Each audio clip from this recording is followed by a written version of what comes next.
better. So if it's not Malik and Idris, because Malik and Idris have been the tag team longer than Out the Mud, it's Out the Mud that's focused on getting those belts. And Scripps is going to play a powerful name into it because he's a person that's going to sit there and make deals with Ava, who's going to get the job done, is getting the name out there, who's going to make sure that if they even have to clean the locker room, he's going to set it up so that happens. So Scripps, I don't want people to count Scripps out just because I say he ain't doing enough.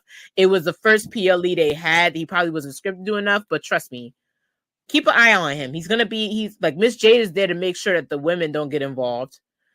But I agree with Dylan too. Yeah.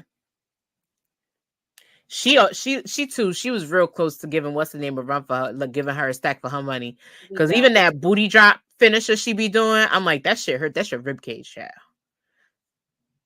That's your rib cage. That's a fact.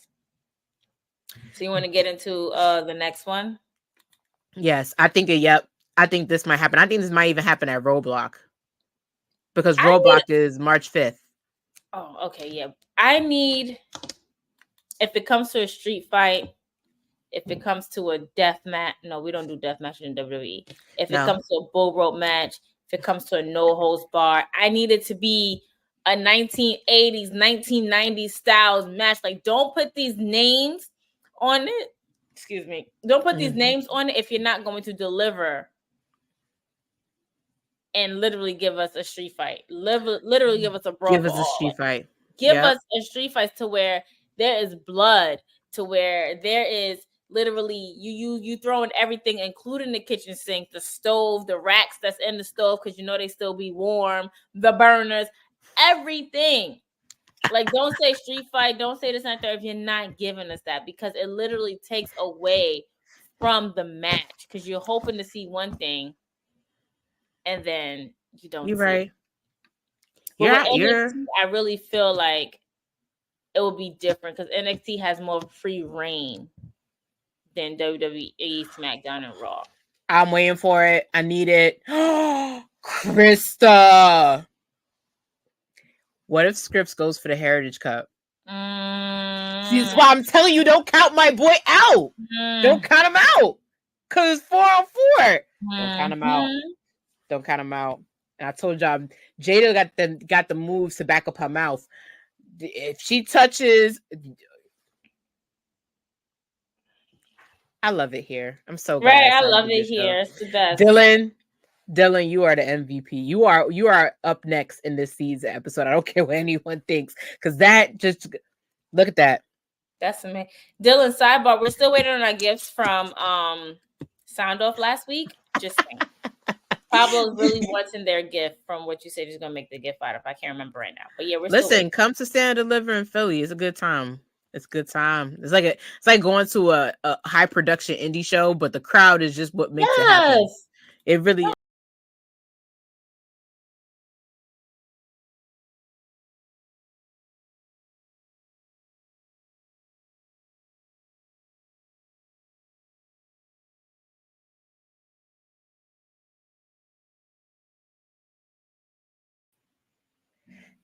Thank you to my backstage host for letting me know I was on mute the entire time. We're going to get into that a little bit. But again, we're going to just run it again. What's going on, everybody?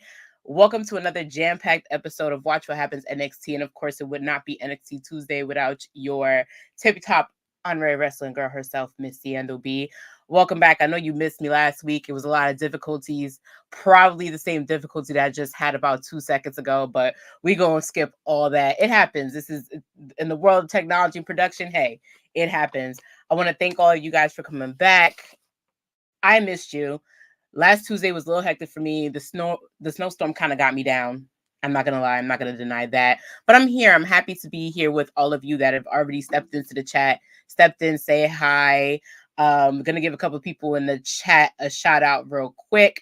But before I do that, I want to also thank those wrestling girls for, as always, plugging me in, empowering me on Watch What Happens NXT. As you know, those wrestling girls, shout out to my girls, Krista B and Queen PR, already dropped some live episodes of their show on their YouTube channel. We're on every single streaming platform at this point. There's so much the girls got going on. I personally have today on lock with Watch What Happens NXT, but just to let you guys all know, you guys might be seeing a little extra link that was sent in, and that is because yours truly has started a Twitch channel. Yeah, I'm on Twitch. Like, what am I doing? Like, I'm everywhere. I'm on X. I'm on YouTube. I'm on Twitch now. Never gonna do an OnlyFans because I'm a child of God.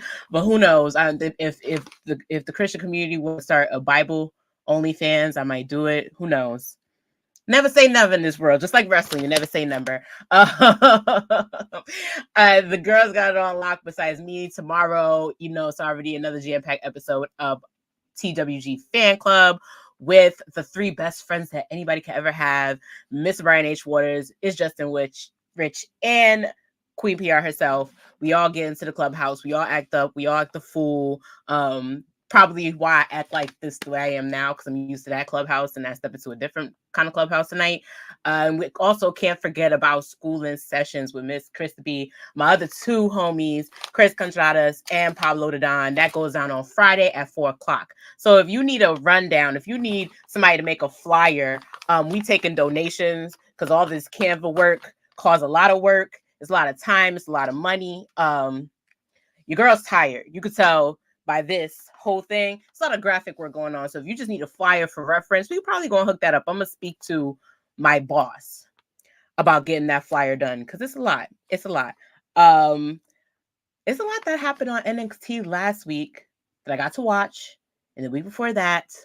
And we got about, I want to say, a cool 2 hours before the next NXT comes out. Of course, we also got this weekend, the Elimination Chamber is happening in Perth. Shout out to every homie who's probably watching in on the chat here from Australia, from the Gold Coast. Shout out to y'all for finally getting the 8:00 pay-per-view and leaving us with the scraps at 5:00 in the morning over here. I'm on side of New York.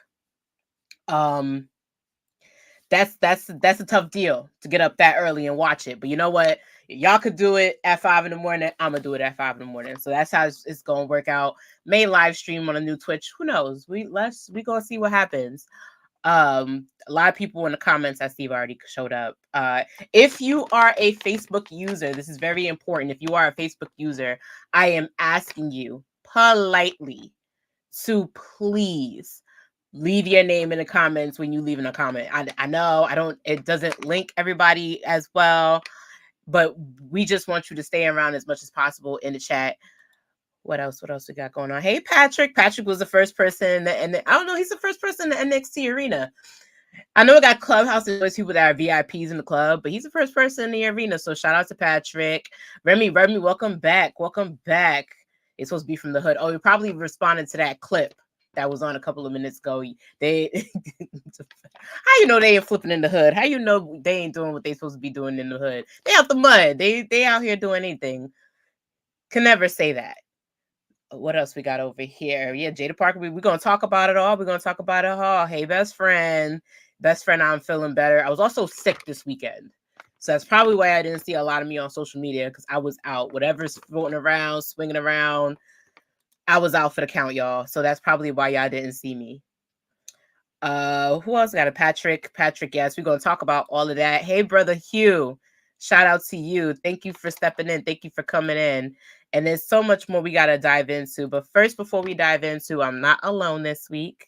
I actually have a special guest this week.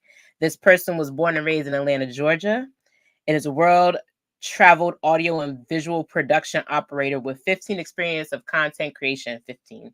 That's way more than me. I ain't been doing this long enough. Some of you may know him from his media brand, Gersh Digital Media, which is a highly gaming and wrestling. It's highly produced by him. He's a solo man, does all the work himself. The same nickname you can find on Gersh, you can find on YouTube, where he has a wrestling and media podcast called Gersh Oblis. I'm sorry, honey, I don't have sound effects yet. We ain't get that far into production. But without further ado, I'm going to bring on my guest for Watch What Happens NXT. Welcome you don't have sound effects? No, I do. You want to use them?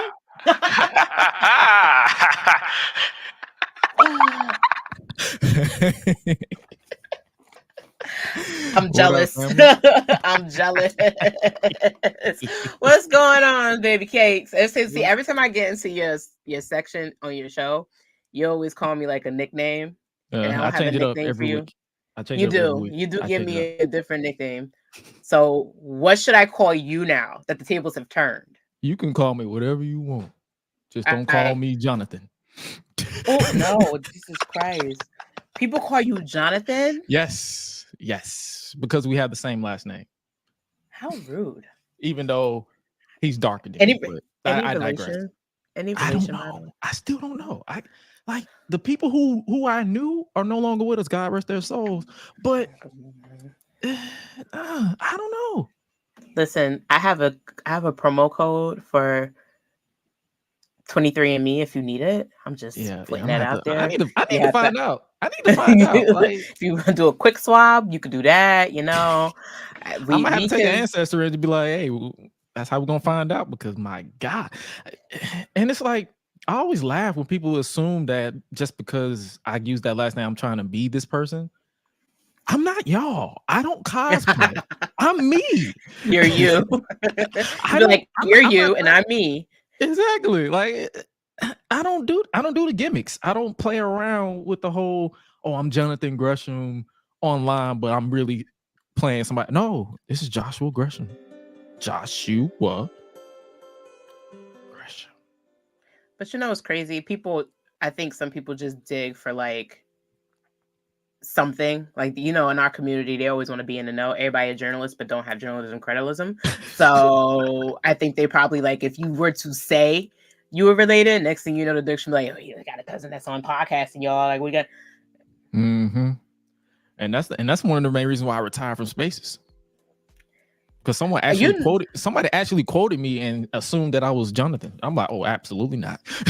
You know what's crazy? The only space, and shout out to them, that I go to, like literally I will sit in, is Turnbuckle Talk with Black Wrestling. Those are the only space I will literally like sit there and listen. Shout out to them because they go on at 6:35 on the Black Wrestling Twitter. I literally don't listen to them. Most of it's because of Justin. 90% of it's because of Justin and Mimi and Corey, because I love them to bits. The rest of it is just like they speak logic in their space. Mm-hmm. And I love that. Like a lot of the spaces on there are either follow bots or they just speak in like friend shit. And I'm like, I'm not gonna dive into other people's friend shit. After a while, it's like it's background noise, and I just turn it off. I started as me. I'm gonna end as me. Like that's the reason why I tried to dip my toes into being friends with everybody. Nah, I'm good. This is why you on the show, because you like this. Like I think you and I had the conversation. Like I'm not a browner, so I'm just like me naturally. Like if you go on, I tried it like Nikki, Nikki Bushi. I had her on my show. I had her on my show, and I was telling her right here. And I was telling her when we met, you actually see it. She told you, she was like, Gresh last year was a villain, and I went through a metamorphosis to where it's like I'm still a villain in real life, but online it's strictly business. Oh yeah, nah. But yeah, let's talk. Yeah. I just want to end it with saying it's sad that sometimes you gotta be like that, but sometimes it's like protect my peace or have no peace at all, you know? Protect your peace. And it's like so much loss and change in my life recently to where it's like I don't have time before people hate me. So that's why I always tell people, if you feel like somebody hates you or hating on you, ask yourself why you care. I like that. We're gonna go forward with that. We're going with this. So, Mr. Gershno relation, what do we want to talk about? There's so much to talk about. Sound like Cody Luther neck tattoo. It sounds like. Shout out to people getting them neck tattoos, because that couldn't be me. Like I got one regret tattoo, and it's the only tattoo I have, and I got it to impress this dumbass guy I was dating. Oh Lord. And then my father didn't talk to me for like a full week because of said tattoo. Oh no. So I had to make up this BS excuse that it was for family when really it was to impress this dumbass guy. But Oh no. we're gonna build around it. That's all we could do is move forward, right? Oh my God. Yeah.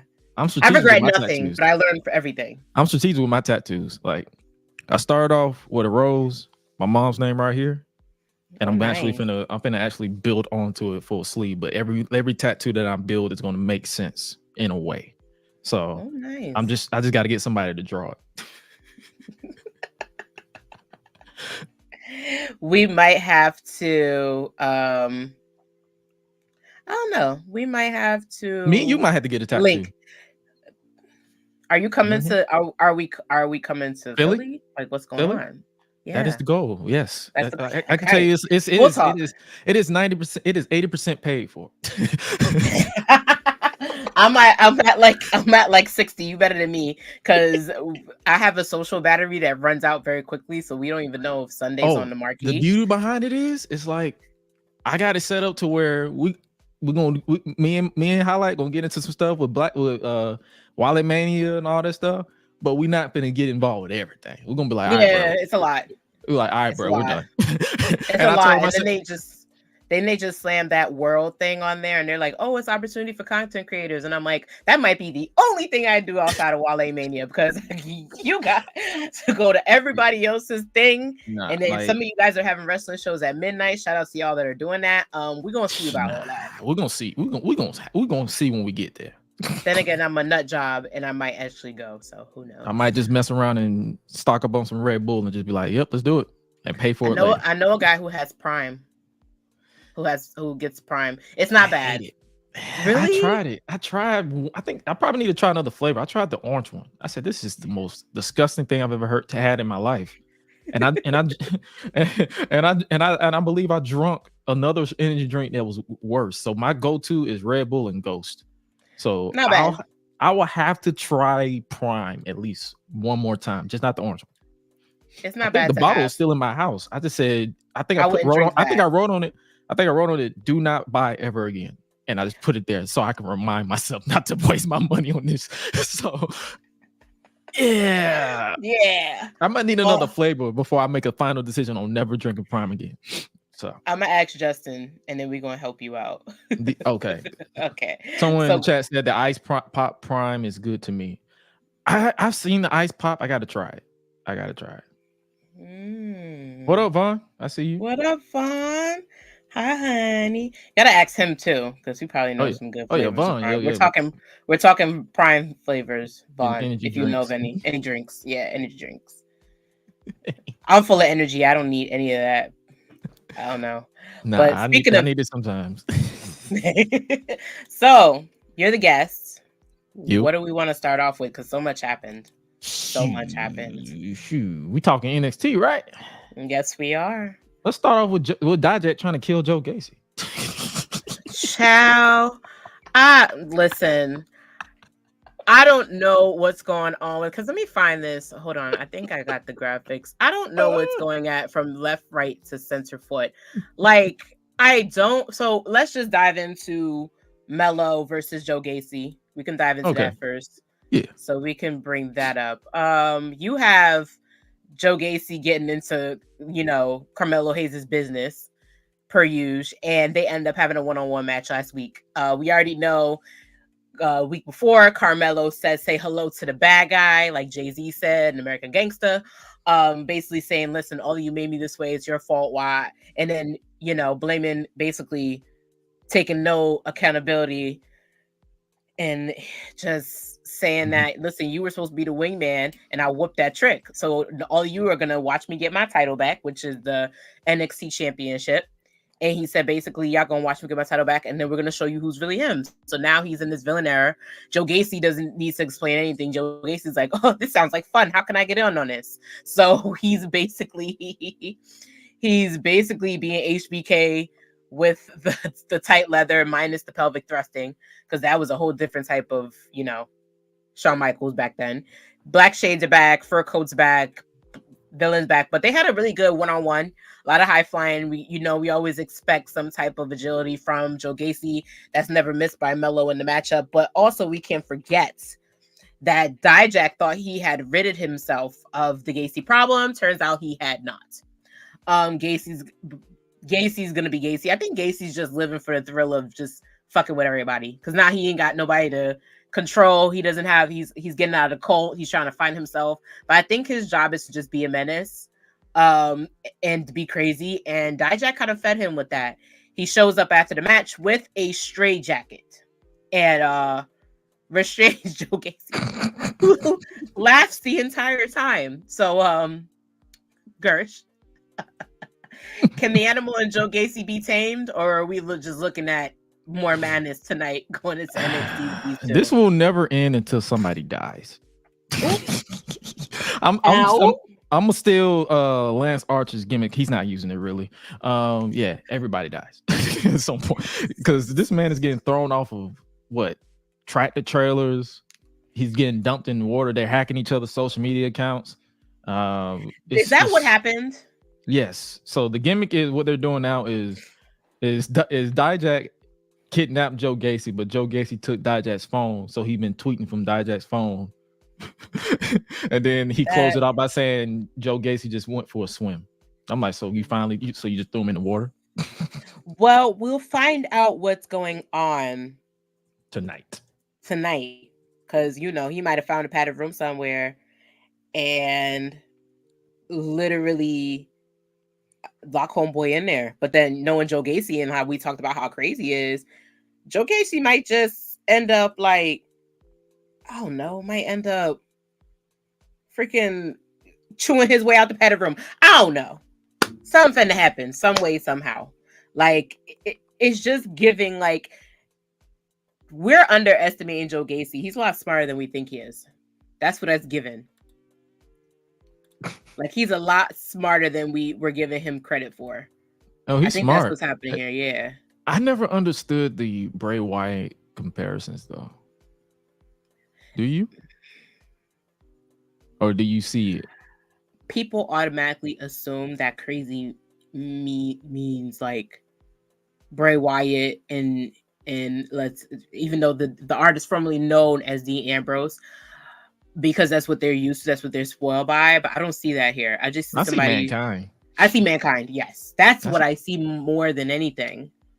Like, I see like a slow burn. Yeah, like he's chaotic to the point where you're going to like, because at one point I was confused with what they was doing with him, but it's like, to me, Dijak immediately everybody is Dijak's ops, to the point where he wakes up and hates everybody. Like he was beefing with wasn't he was like beefing with the Native Americans at one point. Yeah, he's beefing with Wes Lee. Now he's still bothering, Ilya Dragunov. Like him, and I feel like Rich Holland are in the same boat where I don't know if they know what they want. I think they're just focused on one thing, but then he's kept in the mishap of other things as well. Yeah. It's like, and it's like I have to explain to people when they ask me what's going on. I'm like, you have to consume certain NXT product as like they're just trying to see what's work and what doesn't. Because Joe Gacy's character now is 10 times worse than what it was last year. You weren't feeling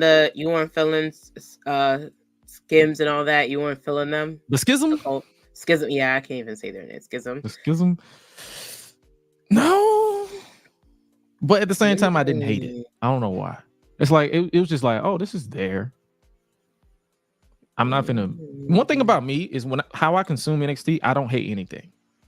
I just be like, oh, it's there, and then I'll be like, oh, I like that. So I pretty much praise more what I like than, and then I'll be like, my default is, oh, that was there. The Schism was there, right? And like it didn't take away, like nothing on this show takes away from me. I can consume all of it and be like, oh, okay, that was another solid episode of NXT. But if you haven't watched, go ahead. No, what you go? Go ahead, hon. Oh, no, I was gonna compare to something else, but I'm gonna let that simmer. I want to hear that. I want to hear that. It gives me. I've been watching a lot of Stampede Wrestling. Mm-hmm. And I've been watching a lot of old NWA, and it's kind of more like it's giving me more Stampede Wrestling a little bit. So where you had enough characters and not too much of a dive in the storyline. But I say a little bit because they keep their storylines consistent, if that makes any sense. Yeah. Oh yeah, that's one thing I can appreciate about NXT is that it's a lot coming at you fast, but it's still like it flows. Like nothing hits you to where it's like, oh my god, what is happening? It's more so it's like, oh, okay, that they have a way of making it all tie together. So that's why I'm like, that's what I mean by when I'm like nothing. I can't hate nothing on NXT. It's more so like, oh, that was great, or that was cool, but that was there, but I don't hate it. So Joe Gacy, that's what I'm saying. It's better now because it's like I've just written Joe Gacy off as he's just a dude who just loves pain. He loves violence. He loves to get hit. That's what I'm thinking. He just loves pain. Like that's all I say. Because he's getting hit in the head with a nightstick, and he just like he's smiling like, bro, what Yo, he was smiling the whole time. He was getting dragged to the back. To the back. Like what? That's what he's giving. He's giving misery. He really is. But I kind of like this. I like him by himself. That's what I'm saying. I like this more than I liked Schism.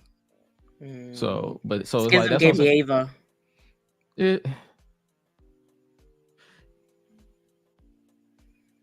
I don't know how to even explain Ava. As far as I feel like she's finding herself now as compared to like I don't know what they was trying to do. I just couldn't comprehend what they was trying to do with her when she was in Schism. It just felt like she was just there to be creepy, and that's why I always and that's how the joke with me whenever when The Rock got mad at Cody for mentioning his grandfather. I'm like, your daughter was in a cult for a year. And you said nothing, but as soon as he said something about your grandfather, that's when you want to slap somebody. You want to slap somebody? Like, where were you when she was sitting here talking about they were trying to define her what she was trying to be? My guy, my guy. Priorities, my dude. Like she had one red eye. You weren't concerned. That wasn't a call for concern. No, okay. So you saw the red eye at Thanksgiving, and you just said, oh, that's normal. She's being herself. But nah, and that's the thing. Like, and that's how I choose to digest NXT. Some things work, some things doesn't work. That too. Give it or take. Shout out to the boss herself for being in the chat. Patricia, Queen PR, love you, boo. If you're trying to donate to the super chat, I rerun these episodes every Wednesday on YouTube going forward. Girls trying to get her watch hours up. And a lot of people have been tuning into the reel. Shout out to everybody who's like the reel, share the reel. Shout out to everybody who's filling the comments about the North American Championship. But yeah, donate to Those Wrestling Girls super chat. If you're on the Those Wrestling Girls YouTube page, you're giving it to the super chat. Give it to the super chat because we can't be skinny. We got to eat in Philly. You heard? They can't be built like me. I'm a stick. We can't listen. I'm a fit we need stick. food at the end of the day. We need cheesesteak. We need cheesesteaks, and yeah, that's what I'm gonna do. I'm gonna budget so I can at least eat unhealthy for a week. I said it in fan club. Don't ask me to go to Max. I'm not going with you to Max Steakhouse. That's in the hood. We'll not be doing that. They protect themselves well over there. I protect myself well on the other side. Find me a conventional center. Shout out to everybody in the chat. Even though I'm gonna definitely be strapped, so we're just gonna put that out there. I like that. Speaking of straps, let's see. What else can we get into? This is gonna be a fun episode. I'm going to dive in a little bit into Melo before we go forward. Like I said, let's dive into. Let me restore the order of us light skinned folks because he's been giving us a bad name. Listen, I already said I can't look at a light skinned guy with braids and a leather coat no more. I meant that. I can't even wear my locks the way that I want to because of this name. Man. Come on, man. Jeez. I meant that, but then again, like I'm a female and I love fashion. So if you walk out looking like that, you feel me? It shit happens. I can't tell a lie. Especially if you're rocking chalk line. because Chalkline had a sale, and now your girl in trouble because I bought somebody a Christmas. I bought somebody's birthday gift, my WrestleMania drip, my for the culture drip. I done bought all the drip in the world. I'm dripped out. But if I see a brother wearing a Chalkline jacket, I don't know what's gonna happen. I don't know. Might find something at Wale Mania this weekend. Who knows? You've Who knows? officially been chopped and screwed. Screw, chop, chop.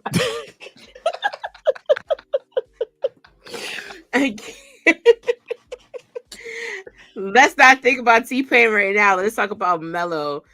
Trick Mello game is done. We warned them. Porter went out for the homies. Let me finish this. So he went out there. he went out there and he basically said, actually, I am still mad at him because he went and played Whoop That Trick and I got up and I twerked and then he didn't come out. So I had to sit my black ass back down. And I was like, I done wasted the best twerk I had that the people would have wanted to see. I wasted it because they didn't come out. So he was like, he's probably...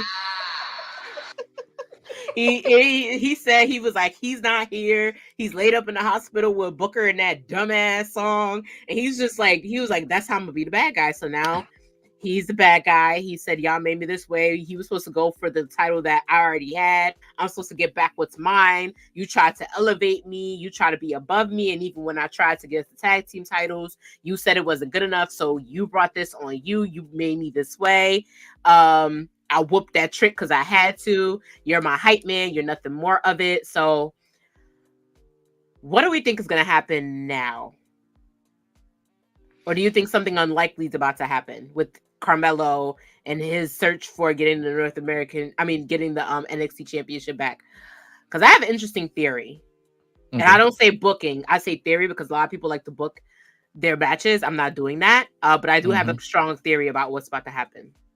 So I feel like I don't know how to say this without fantasy booking because that's my whole shtick on my main YouTube channel.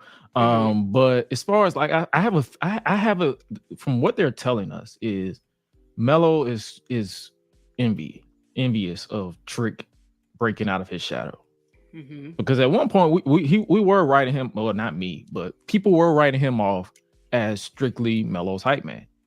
Yeah, and he got the catchy theme song. The crowd was like, whoop that trick. And it just blew up and it got a life of its own. I actually, the way that they're having this set up, I feel like they're setting it up to where it's going to be Trick versus Mello at Mania weekend. Like, no doubt in my mind, that's what they're doing. But I have this feeling where I feel like this is going to be where Mello, it's going to be Mello's swan song. So this is just literally two former best friends. Both of them were popular. One outgrew the other, and the other one is envious. Similar to what they're doing with the Usos. They're brothers. One is more popular than the other.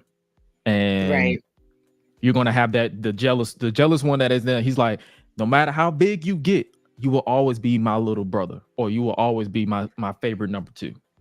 Yeah. And it was like, even in the way that he said it, it was like more of like I'm trying to, like, he kind of manipulated the crowd a little bit. Like, it wasn't in the form of like too much of him accusing Trick, but even in the language of it, it was more of a like, you messed up. Like, he blamed him for messing up a great thing. You know what I mean? And that was an interesting way to do it. And nobody can really pull a promo like that. I figured that was the way it was going to go when he was after the turn. He was like, "You made me this way. It's your fault. It's your fault." You know what's funny? What's that? When he said you were in his, before he turned on him at Vengeance Day, I was like, oh yeah, they're about to go into the angle of somebody didn't stay in their place, and that's the ultimate. That's like the real heel thing to do, in my opinion. Like, that's really the most heel thing you could do is, you were supposed to be this way and you wanted to change shit up, so now I have to do what I gotta do. So I took you out. I took you out with the steel chair. While they found you, I left the chair there for some reason. Right. So I'm gonna have a fit snatch it to throw away the evidence. And then he was like, "Oh yeah, I'm gonna use the chair to take that same knee out." Just crazy. But it's like it makes sense. So that's why I'm not mad at it. Because it's like it does. It's like it works out too. Bro, we had this good thing going. Like, yeah, you had the North American title, but you lost that just like within a day or two. Which that wasn't his circumstance, because remember, he told him he was going to go out and that was another thing too, how I knew he was going to turn that, because every time Trick had the opportunity to have his boy by his side, it was literally like, no, I want to do it alone. No, I want to do it alone. So now you kind of have like a Homelander type build up to the frustration. Like, I tried to be your wingman at one point, and you didn't want me there. Like, everything was, I gotta do it on my own, even though it's been Trick Mellow Gang says day one. We ain't been doing it on our own. I've had you by my side. So in the sense of like, you literally changed everything up. He was right in his promo. Don't mean how he did it was right. Yeah, that makes any sense. But it makes sense. That's what like. It's not. It's just a case of a light-skinned man that's just jealous of the dark-skinned brother. That's all that is. Who wasted my good twerk. Like Dylan said. It makes sense. It's like my only gripe with how they got here was the involvement of Ridge. That was my only gripe, because it felt like, I'm like, oh, you're just prolonging this. Right, but they prolonged it in a good way. Yeah, it needed to end. It needed to end at that pay-per-view, and it didn't need to go anywhere forward, because we kind of like. I thought it would end at. To be fair, I thought it was going to be done at Deadline. But I think once if not Deadline, I thought it was going to be done at New Year's Evil. But then when it didn't have the match, I was like, knew it. Shout out to Brian Hollywood, what is in the building. But I knew it wasn't gonna go down that way when they saw how excited people were for him to win that Deadline challenge. I was like, all right, they ain't gonna do that tonight. Like, they wouldn't do that to Melo tonight. It'd be too early. That was perfect. So my theory is that we do see Trick come back, if not at Roadblock, before Roadblock. Oh yeah, for sure. Because I think it's gonna. I'm pretty 90% sure it's gonna be Ilya versus Melo, which is gonna be one of the best last of a great series between the two of them. Because every time they literally get into a match, it's like gladiators fighting in a coliseum. I love watching the two of them. But I don't think Trick interferes. I think he either does it before or after, and I think that's how we get a stand deliver. I don't think it's gonna be for that championship though. I think what Trick needs to do is do it without Melo, without outfit interference. I think he's fully capable of doing it himself. Oh, that match. I think him literally, I think we'll probably end up getting a round 2 with him and whoever becomes championship down the line, because he proved himself. Like, for him to have 2 matches back to back and leave it all out on the floor the way he did, blood and everything, there's no way they're not going to give him the championship. Just can't be with Melo being there. Oh yeah, for sure. That like they got, and I feel like this will be Melo's swan song. It's him putting Trick over. 1000%. The slander is always gonna be there, Keith. I'm sorry, he's in the chant. Hey man, I'm light skinned, so I can give the slander. I'm light skinned. I can slander my own kind. I can talk about my own people. You can talk about your own kind. Damn, you ain't even gonna stick up for your brethren. That's what you're trying to tell me. Nope. Dang. Real quick, gonna dive into, speaking of light skins, I'm gonna do a quick rundown of all the matches that happened. You had Ridge Holland versus Olive Gallus. They had a gauntlet match, which is interesting. I do want to talk about that a little bit, because I'm still interested in what they're doing with this redemption song. Shout out to Bob Marley, that they're trying to do for your boy Ridge. It's so good. Okay, I still gotta see that. Yeah, that's like number 20 on my 20 movies that I gotta watch, because I just got around to watching Dune, and that came out years ago. Jeez. Yeah, we gonna talk. So like I'm behind on a lot of movies. We Don't see even get me that started now. don't even get me started on the TV shows. I still ain't watched TV show from 2019. Dang, brother. No, you know what I just finished, like in its entirety? Yeah. Don't judge me. I just finished The Wire. Don't judge me. Don't judge me. You ready Don't to judge me. judge? I have Yeah. not seen one episode. What?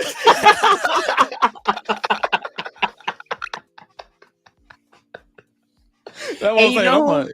like, I blame in this since it's all BP. Repeat that. Your internet just glitched. We live.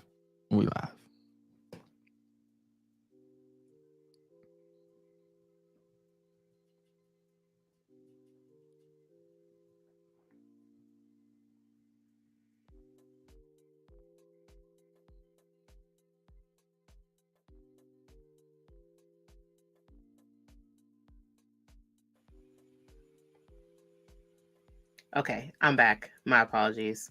All right, we're good. I live in the hood. My bad. But I was saying about that. The reason why I had to watch that was because somebody said they hadn't been this heartbroken ever since they saw Michael B. Jordan pee himself in a warehouse with his homie pointing a gun. And I was like, what is everybody talking about? And I found out what show it was. So and I was like, oh, this is a good show. And then it turned into a whole sick weekend of me watching a lot of crazy stuff happen in Baltimore. But that's a whole different topic for a whole different show. But yeah, I literally had to. Yeah, I was frozen. My apologies, guys. I literally had to watch that all again because I was like, a lot of backstab happened. I'm used to Juice. Like I'm used to like the Juice format. That's what I feel like happened. Love Pac, but that happened. You know. What else can we dive into? Want to dive into Rich Holland? We also have we also have the fact that like Lola Vice is redeeming herself from losing that shit broke my heart. So we gotta dive into that. Lola Vice losing her her chance at the NXT Women's Championship because of a lot of outside interference and Tatum Paxton. We also have Roxanne reacting to that, like everybody getting a chance except her, and she loses it. We have so much. We're gonna talk about Miss Parker, of course, everybody's favorite resident, new favorite girl. My favorite girl, I should say that. I should stop projecting. Jesus I love Christ. Her. A lot of segments happen. So much going on. So I'm gonna play a quick video. All right. And we're gonna give you some time to shake off the light skin hate that I had to throw at you. My apologies for that. And we're gonna be right back. The first NIL planning to be an NXT champion, which is the NXT North American Championship. He was the first breakout tournament star from the NIL to win the breakout tournament. And a lot of people thought he was definitely going to wait in the cups for the NXT champion. But listen, greatness waits for no one. When an open opportunity comes, it comes. If Lexis King could sit here and go on WordPad and create that dumbass contract, because who the hell put him in the number one contendership in the first place? Not even Microsoft Word. He tried it. Notepad. He tried it. Like, how you going to try and do that? Yeah. And it's like it's just a part of him being a menace. But what I liked, right, was that Obafemi was trying to make himself known, and Lexis came out, blame you. You should have never cut the man off. Because now he's watching. And now he's saying that the minute that, and it's funny, because the minute that he asks homegirl, that championship is the main event for the night. I already knew in his brain, because, you know, that's the brother. We're going to dive into that, too, because their matches tonight. That's how to play. We actually, I don't know if I agree with that. You know, that's crazy. Because it's just, yeah. I mean, but then again, I've been to an African soccer game. So when Black Panther came out and he was like, Hosa Yahoo, I was like, holy shit, I feel like I'm back on the soccer field for like another Nigerian versus Ghana soccer game, because that's all they do during the game. They don't watch, they just cheer and make like tribal chants, which I live for 1000%.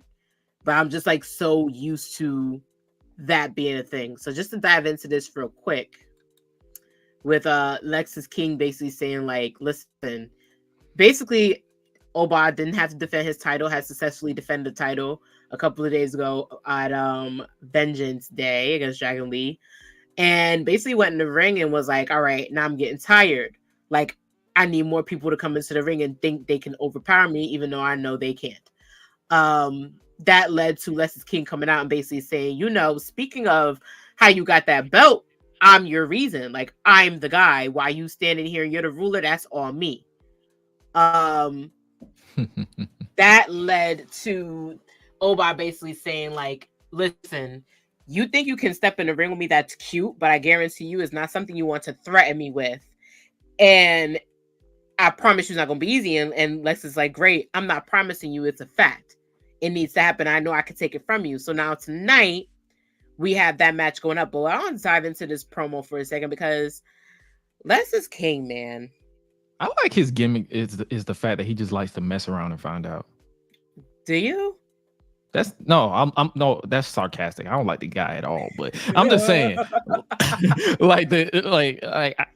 I still can't get into Lexis King and stuff, but I'm like, but the character that they're trying to get him to portray is he's the type of guy that finds out after he messes around. But he doesn't have he doesn't have bad matches, because I think I enjoyed his match with Carmelo at Deadline. And I enjoyed his debut match. I enjoyed it because of Carmelo, not because of him. Ooh. That's just me. And it's like, I love it when people assume that I'm hating because it's a gimmick. It's like, no, I just can't get into him.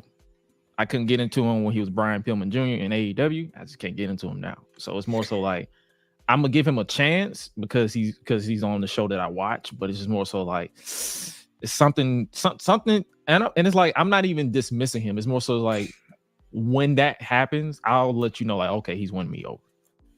But for now, it's just like, I thought he was lost at first, and I'm starting to realize he's not lost at all. He's a clout chaser. That's his gimmick. Yeah. His gimmick is a clout chaser. Yeah. Some what's the name says he gives him Tiger Joe vibes. He looks like him too. He does. But I think that's what it is. I think it's just that wherever the moment is, I'm gonna be there type gimmick. Cloud chasing. All he needs to do is pull up in a BMW and put on some Arabic cologne. He could be Persian. Let's keep it one stack. Like he could. Like if he went with that gimmick, I would have been fine. Like he's trying to defy so far from being his father's gimmick that I know it must irritate the hell out of him in interviews where they ask him, like, oh, your father was this and your father was that. I'm like, y'all realize my father died. He only helped me like 16 times. Like, unfortunately, my father wasn't here. I only know what I see my father in tapes and what people tell me. And see, that I can relate to. Yeah, and he's trying to navigate this business without any of that reference, but people just keep. Oh yeah, and I didn't even grow up with Brian Pillman Jr. He died before I even got into wrestling. Like I think he died 98. He died in 98, I believe. See, and I didn't start watching wrestling until like 99, 2000. Yeah, so see, we were still mourning like Biggie and Pac, so I wouldn't know Brian Pillman. I wasn't watching wrestling in that time either. So I don't think I only know what I've seen. Documentaries. Right, or what I've seen in old school, like when you hear of Austin or crazy things that happened on Raw, you hear about the segment with him and him going crazy and stuff like that. That's it. I don't know anything else of him, so I'm interested in seeing who Lexis King is without them bringing up that reference. Because I always tell people assume that when I say I don't like something, I'm dismissing it. I'm like, no, I just don't like it, but I'm open. I'm all because it's wrestling. I'm open to eventually liking it. The reason why I say that, I can use this as an example. I didn't like Braun Breaker at one point when he first came on, but then as soon as he turned heel, I'm like, that's my boy. Yo, that first episode, I'm not gonna hold you. That first episode, I just recently like went back to watch it, and he was just so baby faced with them tights, and I was like, and the first thing that came out my mouth, which is something that I know should have never came out my mouth, I was like, oh, look at him, he's so cute, and I'm like, I see why now he's an asshole, because that's probably not what he was going for. It just came spat right out my mouth, like, he's so cute. No, how precious. Like, why did I just do that to that poor boy? That's probably why he said, I don't care what you rednecks thinking, blah, blah. Like, that's probably why he acting the way he acting right now. That's probably why he's different on the main roster than when he is on NXT, because he's like, main roster, they don't care. But the NXT, they love to. Yeah, I get it. But you see what I mean? But yeah, I'm good at like knowing where, like, I can give credit where credit's due. Alexis King from NXT compared to AEW, night and day. Now I just need them to give him something to get me invested. Because that Varsity Blonde shit was not it, dude. Like, Julia Hart being the star of that entire trio is hilarious to this day.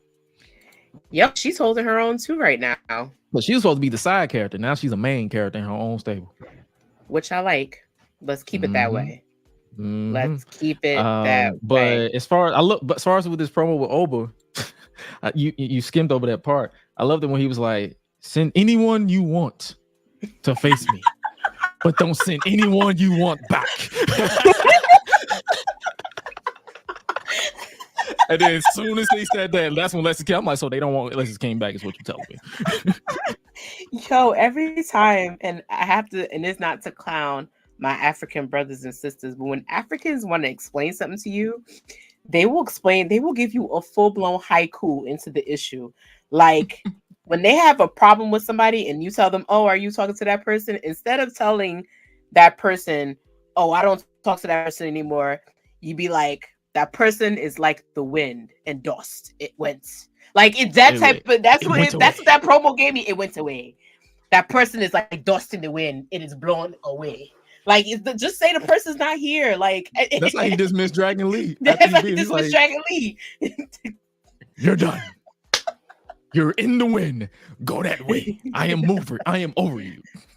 Like, my apologies if my accent is offensive. It's okay. You close enough. I'm an African, so you're not offending me. You right. But literally, it's like that. Like, dude, just tell us you beat him. That's it. Like, just tell us. He just went in a long-winded way. Said I defeated him. He's like, bro, you are dust in the wind. You are. But done. you know what? Though, I like it. I believe it. People are like, I believe it because most people are like, this person, get your ass out here, and then just throw the mic. He was like, I'm gonna give you a haiku.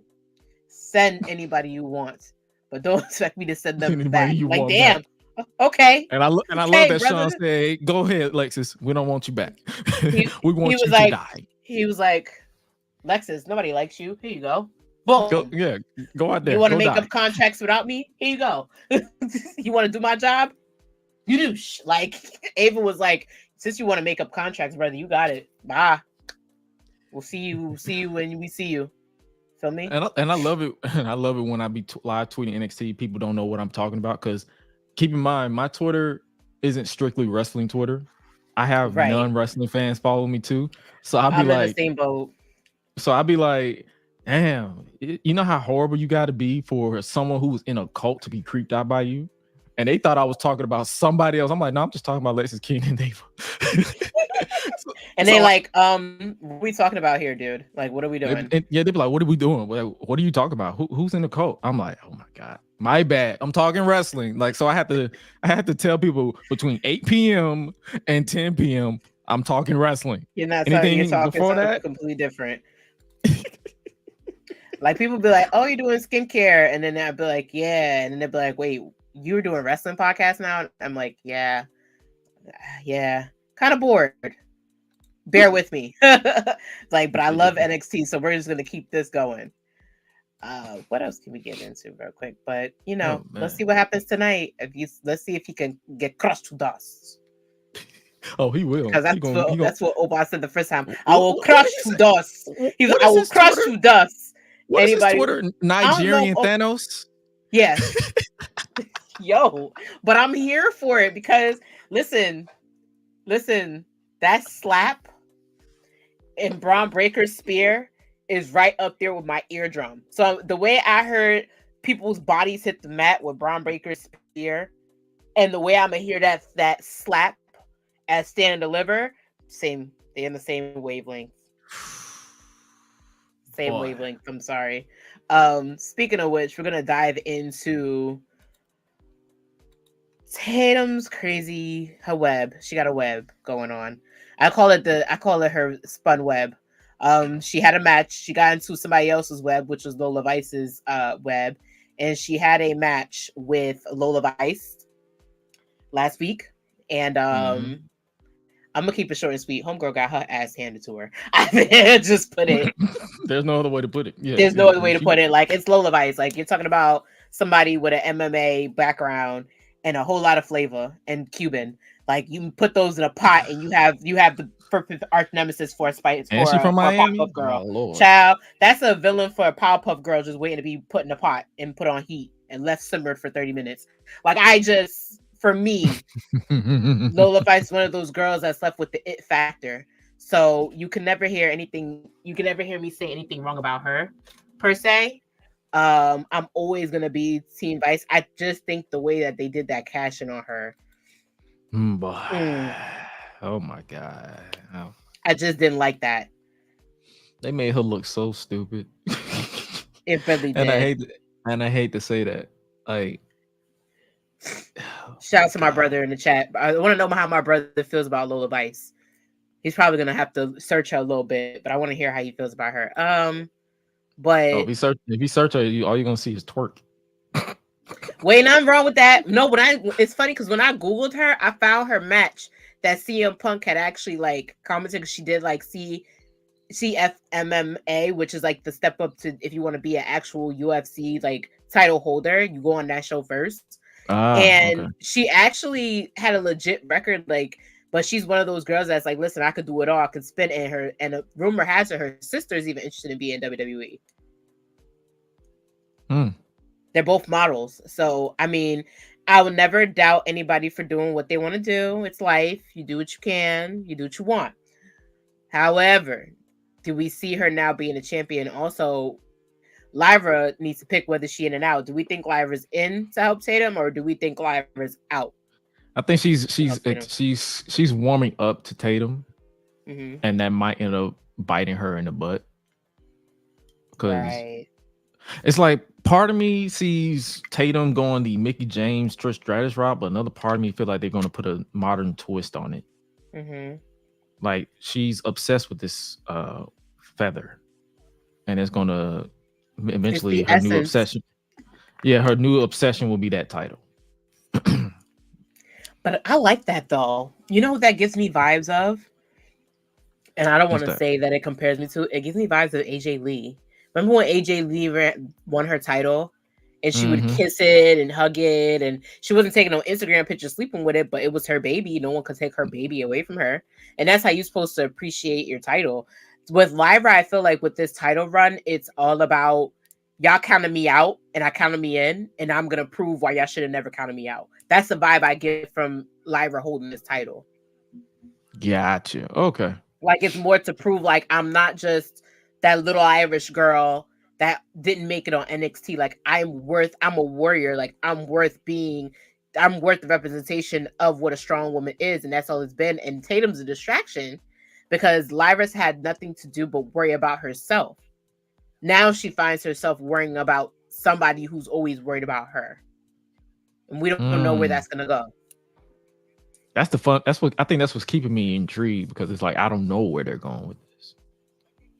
Yeah, that's a good way to explain. Because for the longest I could not understand what they were doing. I'm like, what are you doing? Why are you so obsessed? Why are you so obsessed with me? Well, yeah, I was just. That's like Mean Girls. Like, you know what? It's not my fault. You're like in love with me or something. Like, that's what it gives. That's what it gives. It's not my fault. You're like in love with me or something. Like, that's what it gives. And I'm just like, I don't know how. I don't know, man. Like, in all complete honesty, I think Tatum's gonna go for that title and miss. Oh, for sure. And that's gonna reveal her true. Like, she's not gonna be able to handle that well. I think Lyra has all the potential to be another long reigning. Like, I think she has the potential to have a Mandy Rose type reign, and I wouldn't have an issue with that, because you do need to. Yeah, because Lyra, People sleep on Lyra. Lyra's a workhorse, in my opinion. Oh, for sure. Yeah, for sure. Lyra's a workhorse, I'm just in my thinking. opinion. I'm just thinking out loud. I'm like, wow, I can see that. Like, she's already had pretty much a stacked retention rate so far. She retained against B. Oh, not B Priestley. What's her Blair Davenport. I'm about to call her B Priestley. Yeah. Blair Davenport, Rox, Lola. I feel like she faced somebody else, didn't she? Or was that it? Kiana James. Did she retain against? Did she? She did. Okay, Kiana James. She had a lot of people. She had a lot of She had Zion. No, that was Becky Lynch, I believe, that had Zion Lee when that whole angle happened. No, that was Lyra too. She faced Lyra. Yeah. She faced. Mind you, that's Lyra. Zion Lee ain't no joke. I don't care what nobody say. I just need them to get consistent with her booking. That's all. Child, they giving her the other brand. I keep forgetting she's on the roster. There's a lot of people I keep forgetting. You know what's funny? I was excited to see her at the Royal Rumble, and I'm like, why am I so excited to see somebody who just had a storyline? Like, why am I excited to see these specific people that should have already been excited about? Like her and Ivy now. I was like, why am I excited to see these two? That's right, because we're supposed to see them more. Got it. That's where that science came from. Especially after that battle royal, I have thoughts on how they're booking that main roster, but yeah, what can you do? But yeah, it was the first Royal Rumble without a special guest. People got what they wished for. Let's think about it that way. Oh, it was the first one. The only special guest they had was Jordan. They didn't have anybody. Yeah, that was it. They called up somebody else from TNA. They had more comebacks and more debuts than any of their female Royal Rumble previous matches because Liv came back. Liv came back and Naomi came back. That was the biggest thing. Then you had Jay debut. Then you had Jordan was a guest. And everybody else was roster. Everybody else was roster. No special guests or no divas, no old school female wrestlers, no Hall of Famers, none of that. Just straight up women. Everybody who's either on the roster or and then Tiffany, of course. Tiffany and Roxanne were the special ingredient from NXT, and that was that. But for Tiff's case, she was off NXT for a while after her last after the Deadline pay-per-view. So I think that was their way of debuting her for the main brand.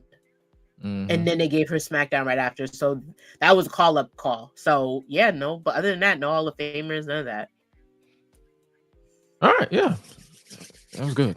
We got what we wished for, to be quite honest. But with Lyra, do I see myself being excited for Lyra being a Royal Rumble? Yeah, I do. Could see her toss to some people you would expect to toss over in the match. I would enjoy that from her. I would enjoy that.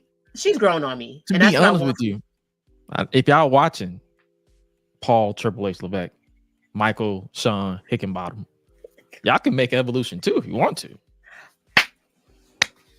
Y'all got a whole stacked NXT roster and main roster.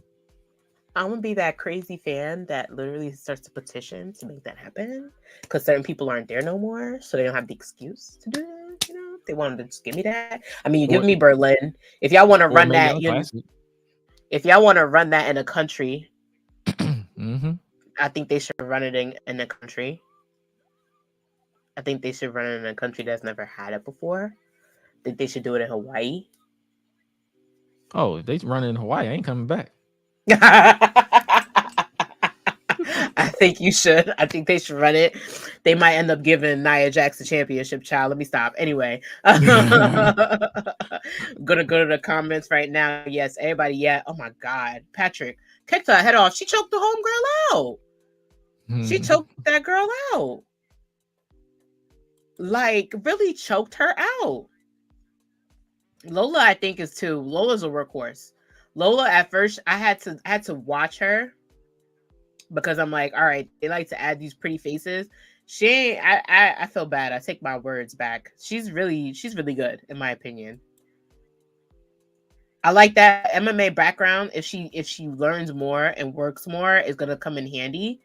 I just think that they did that cash-in was probably just to show the crowd, like, oh, we didn't get to see much of her in her matches. She was always in a tag team. She was always winning this. Like, how could she do now without Elektra? And that separated her from Elektra really well, because there were moments in their match that I thought she had it.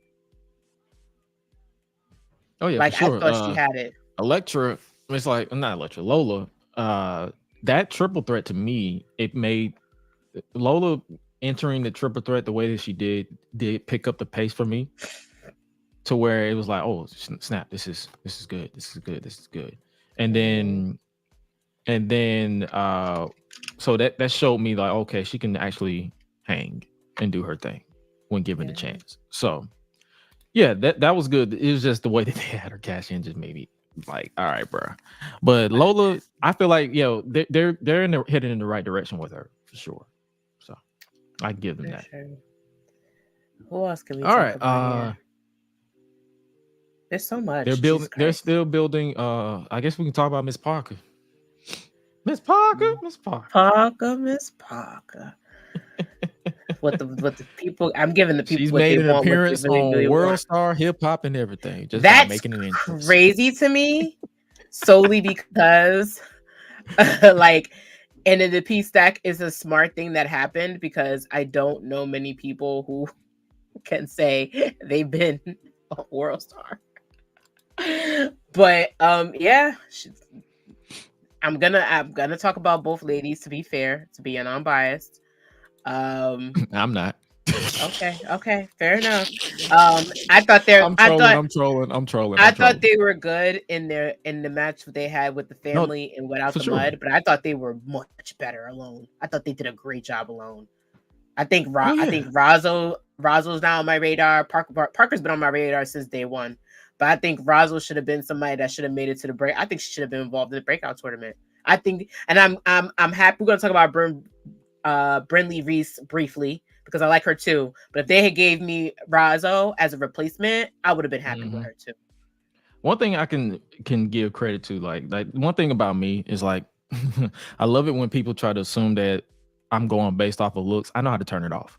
I had this conversation on my show last week. I know, like, I can 100% say, hey, Miss Parker, like, oh, you were gorgeous, to that third. But when that bell ring, I know how to turn that off. Some people can't.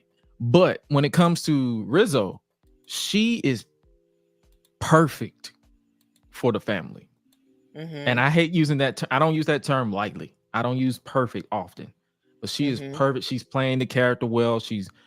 And then even in this match, you can tell where you can obviously, like, I don't have to be a trained wrestler to tell where someone can practice more. You can tell where she needs to practice more, but at the same time, she did not stand out to where it's like, oh, when is this match going to end? This is brutal. You can tell they both helped. They both elevated each other to where they can make this match work, and you can see exactly where they can improve on, and they're in the right place. And which is why you said what? It's a dance partner thing. Everybody needs a dance partner, and that's the beautiful thing about wrestling, sports entertainment. Everybody needs a dance partner, and they gel. I can see us, like, if everything is on their side, no injury buzz, because there is an injury bug going around in wrestling. If no injuries happen by this time next year, I can see them both being at a better level than they are right now. Because outside of, I believe this is what, Jada's 6th match that happened last week. Her 6th. Well, she's had a lot of level up, but nobody watches. I counted that too. Up. That's what I counted too. I counted a level up too. I'm gonna get on people for that, because they want to sit here and drool over her when she gets to USA. Where were you at, Peacock, after SmackDown? In bed? I doubt it. But I've been watching. I literally paid attention to her. When I watched her on her first level up, I was like, she's gonna work this gimmick a little bit, because people are gonna start comparing her to Bianca, which they've done. Oh, people are gonna start pointing out her body, which they do. Nope. Like, and I said it on my first episode of Watch What Happens NXT. It's gonna be hard not to look at it. That's like watching somebody fall down the stairs and not want to watch them fall down the stairs. If it's right there in front of me, I'm gonna look at it. All right. This is what I say every single time. Just like women who watch Roman Reigns, they're going to see his looks. He is an attractive man. Preach. I am comfortable in my like I am comfortable in my sexuality to where I can acknowledge where, pun intended, where a man is attractive. Women are going to look. And in my case, I am going to look, if I see a woman that is within my age range, she's 25, I'm 29. You're considered my age group. If I see you and you're attractive, I'm going to be like, damn. That's literally going to be me. But as a normal functioning man who's actually had interactions with other normal functioning women, I know how to turn it off and be like, okay, this is where you can work on. I enjoyed this match, but this is where I feel like you can be better. I'm gonna give you grace. Because I've been watching wrestling literally all my life at this point. Since 99, so I'm 29, so over 20 years. In some way, shape, or form. You've seen it all. So I've seen it all, and I've seen way worse, and I've seen way better, and I've seen people who choose not to evolve. Choose like shout out to the homie that I had on the podcast last week. She was like, if she remains humble, she will definitely evolve. Oh, because she got the mic skill down on pat. Like the way she delivered some of her promos, she can talk. Yo, her promo from the breakout tournament, her attitude alone stands the hell out. That's what I'm saying. Like, so once she masters the in-ring aspects, or at least to the point where they master it to where she can hide the faults and learn and then eventually evolve. Because let's keep it a stack. It's a lot of, like you said, we talked about the partners. Right. If both of them know how to hide their flaws that they still have to work on and actually structure a match to where all you see is their strengths. She knows where her strengths is. She can talk. So every move that she makes, once she's fluid with it, and all she do is like she hits that, like you said on one of your clips that you showed, she did the big booty bump. Oh yeah. It goes to the ribs. That's a rib cage move. It goes to the ribs. It's a rib cage thing. It's like if she does that, then it's like when she does that, and then she goes to the mics, like she talks her talk. She's like, yeah, you saw that. Like once she's fluid with that, both of them, she's good. She's excellent. She's gonna be great. She's not ready to be world champion like a certain muscle man Malcolm was trolling online. But that's him. I find it hilarious because you guys I love it. Like I was like, bro, like, and it's funny. It's like me and him. I've met him a couple of times, and me and him, I love laughing with him. People were trying to rap. You can also tell when people who actually know when to turn it off and who don't know when someone is trolling. When it comes to Malcolm, he's trolling. He's trolling, y'all. Like 1,000%. When it comes to me, I am trolling. Yeah. I do not be. I love it. That's why I kind of tailor my notifications too, because if I'm not following you, I don't see what you say.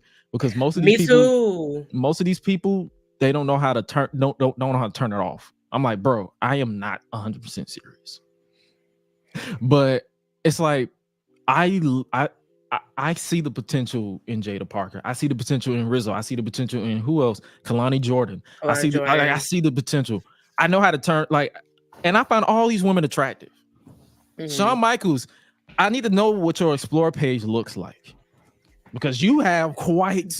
That man has lived in the South. You know exactly what this is true. This is true.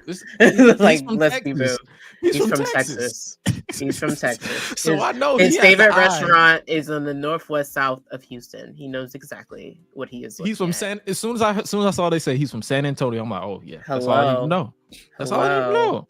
That's all I need to know. But nah, it's like, and I will stand 10 toes down. Like I find these women attractive, but I know how to turn that shit off.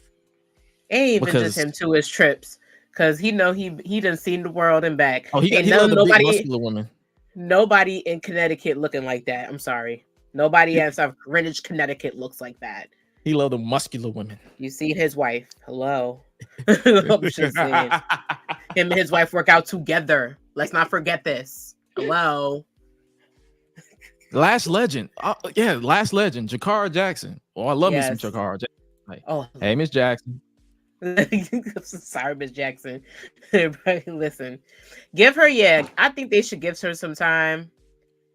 And yeah, oh my God, I'm waiting for the day they give Lash Legend that belt. That'll be her her swan song as well, because she's been holding it down since the 2.0 days. Like her, Braun, Carmelo, Cora Jade, all of them been holding it down. Like they've been holding it down since, and I can't wait for them to get their roses on the way out, because I think they could do great on the main roster, but they still also need a little bit of tuning because they didn't focus on Lash Legend that much. Like Lash Legend was kind of like the valet girl. And then they just started recently using her power. So they need to give her a little bit more time too. Same thing like Braun Breaker. People were like, oh, next year is going to be Braun Breaker's year last year.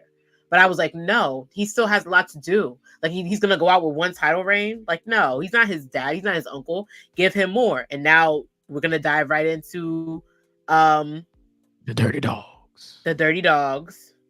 Oh, the Wolf Dogs. Sorry. I was thinking about Dolph Ziggler. His name is Nick Nemeth now. Don't make me sad. Nick Nemeth. I'm sorry. Nick Nemeth. I'm sorry. But no, because I don't know why I thought that. Oh, because you said NXT Championship, and that's who he beat to win that second title. That's why my brain immediately went to Dirty Dogs because of that. My fault. It's okay. We're gonna dive right into the Wolf Dogs. I'm glad that Corbin likes the name, because this is my favorite. Out of all the he went with it. He went with that belt to that parade. That's what he wanted to do. That's what he got. So he got to accept the name. Anyway, they are officially your new NXT Tag Team Champions. That is a team of Braun Breaker and Baron Corbin, the Wolf Dogs. The fact that that's his second title is crazy. Yo, the fact that for both of them, think about that. Well, technically, it's Braun's third because he won the NXT title twice. We talking about a different belt though. But the NXT, but we're talking about like a whole separate belt. Yeah. Yes. It's crazy. For both of them. It's crazy. But I get it. I praise the family a lot. They had that belt. They had that belt for, I think, 96 days as champion. I praise them a lot in this match. They held up very well. It was very powerhouse full. I was expecting it to be a lot of Braun Breaker wrecking niggas left and right. It was not that at all. That this was one of, if we're gonna start calling main events matches that are worth the watch this year on my recap of Watch What Happens NXT Greatest Edition, this is gonna go down as the first one. Like this was really worth the main event status that it got, because from Breaker going through a table to D'Angelo pulling off a Hurricane Rana out of fucking nowhere. Like, where did you learn to do that Hurricane Rana? Like, it was just to the end. It gave me, I was like, yo, if the family gets this back, they're out the stack. But the fact that they won was great. I love it for Baron Corbin that he's now second title. Hopefully he gets another one soon if he goes back to the main roster. I like that Braun Breaker was able to get this last title in before going to SmackDown. My question is now, what next? Does he work 2 shows? Are Baron and him going to lose to the next big thing? Does the family get their title back? And also, people forget that a part of JCJ's deal of raising that money to pay back the family for Andrew Chase, rolling the dice and gambling all their money, she was able to guarantee them a tag team match. So we might be getting Chase U versus Braun Breaker and Baron Corbin and Wolf Dogs, and that might be the drop. We don't know. So we got so many avenues to go down with this one. Which avenue is the right avenue? Damn. So many. He's not tan no more, but hold on. Let me just address this. Vaughn, he turned the tan off, okay? He's pale. He turned on when he went to Nick Atlas, because Nick Atlas told him to wipe that shit off. What are you doing? So we can't call him John B. Breaker no more. He's Dom Toretto Breaker, because he one ball away from saying he family. That's it. We can't call him that no more. But go ahead, honey. I don't even think he got the full beard no more either. I think he shaved down the sides. Listen.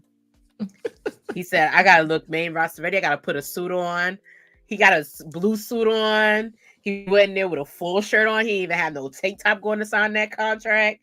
Listen, He said it's a Hey, different day. man. It's a new dawn. It's a new day. He's like, I had to go take a bath. I He's like, had to exfoliate it all off. I had to take all this off. Like, I had to come back my regular color. I had to come back to my regular nature. But nah, oh man, so many possibilities that they can go with this. It's crazy. Like, that's the thing about it. It's like, and that's the thing that I love about NXT too, is like I can't predict it. I can't predict it at all. Like, oh man. But I do see them dropping it at Stand and Deliver though. I genuinely do. Like, to who though? Like, do we see them giving it back to the family? Because that'll be like another hot potato, because I don't know what they're doing with the family. Like, it's like they had the titles first, then they dropped it to Chase U, then they won it back. Did they have any title defenses outside of that 4-way? She paused. She paused. She paused. She paused again. She paused again. She paused. She paused. She paused. She paused. She paused. She paused. She paused again. She paused again. But yeah, while she gets ready to come back to the festivities, but yeah, I see them trying to I see them trying to I improvise. It's see them but it's like I need them to, like, if they do put the titles back on the family, I need them to have a longer reign than this, because both times they're 2 times tag team champions. It feels like one title reign, because I barely remember when they lost it and won it back. So who else would they drop it to? Like, do you think they would drop it to OTM? I can see that. Maybe.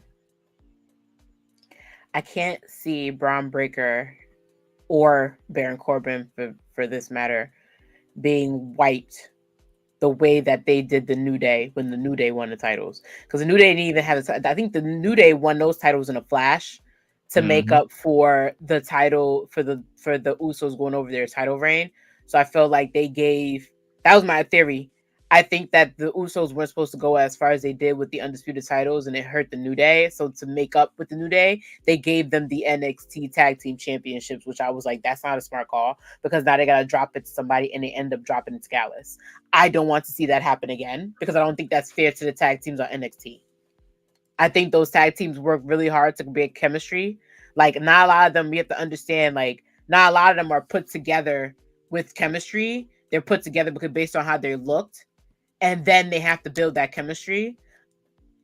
And so Braun Breaker and Corbin, you just had to kind of see it happen on camera.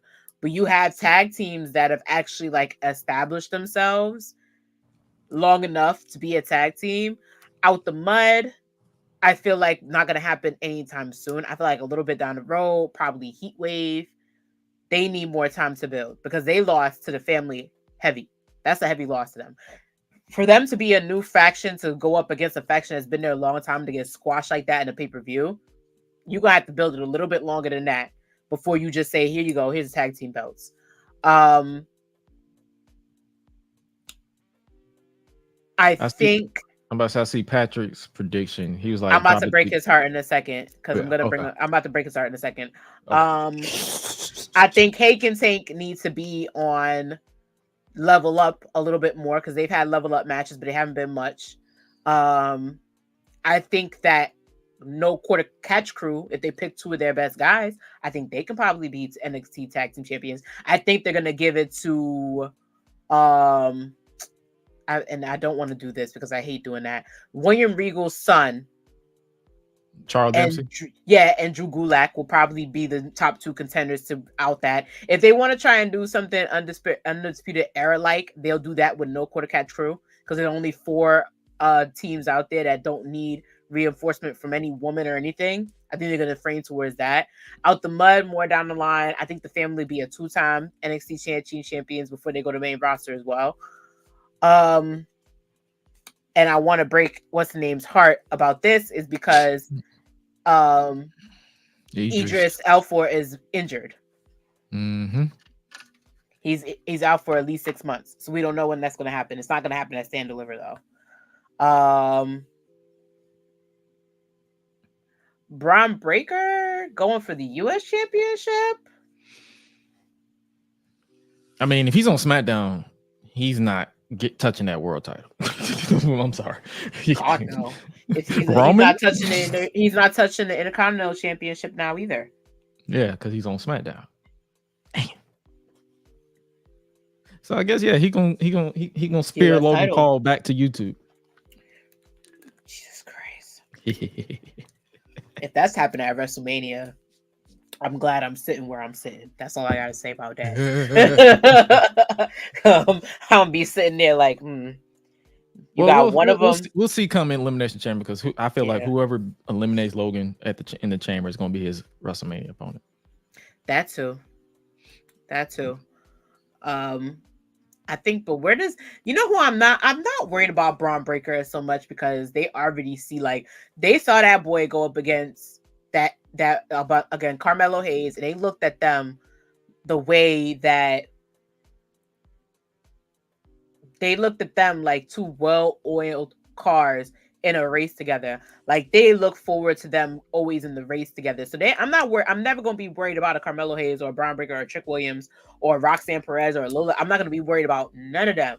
I'm worried about the people who've been there long enough that have had that chance. And every time you think they're going to get leveled up, something happens. Because the last person that I always said that, all right, they gave him this championship, and now he lost it, but they're going to give him a WWE championship now. And they're going to give him the Intercontinental Championship now, was Dolph Ziggler. And look what they did to Dolph Ziggler. The last person I said that might end up being a champion, like a women's champion, and they didn't give her that chance, was Dana Brooke. They let Dana Brooke go. Like, all the people I thought they would have given more the potential to, they have let go. So now my hopes for them giving people any type of, like, hope or second chance, it's a I see it, I'll believe it when I see it type thing, because I don't want to say, oh great, now they're finally gonna give Baron Corbin the Intercontinental Championship, and then he goes back to main roster and there's nothing. Yeah. So I think this is the best cliffhanger they gave, because great, I don't know what's going on, and I want to know more about what's going on real bad. You feel me? Like, I want to know about what's going on real bad. What's going on? Yeah, so it's most, and that's how I choose to consume NXT. It's like, I'm not finna play fantasy book. I'm more so like, let's see what happens before I choose to, because I don't want to get my hopes up and be like, oh, I see Baron Corbin going back to the main roster and getting the Intercontinental title, or Braun Breaker is going to be positioned to where he's going to be a contender for the world title, and then he's squashing, he's winning squash matches like he's Ryback. So this is the type of edgy and deep type stuff we just have to sit down and watch them. Mm-hmm. And as far as these tag team titles, it's like it's so many teams that they have, but the only ones that I feel like I can see them taking it off of them is they either give it back to the family, or they take a chance and give it to, say, maybe an OTM or whoever is not injured.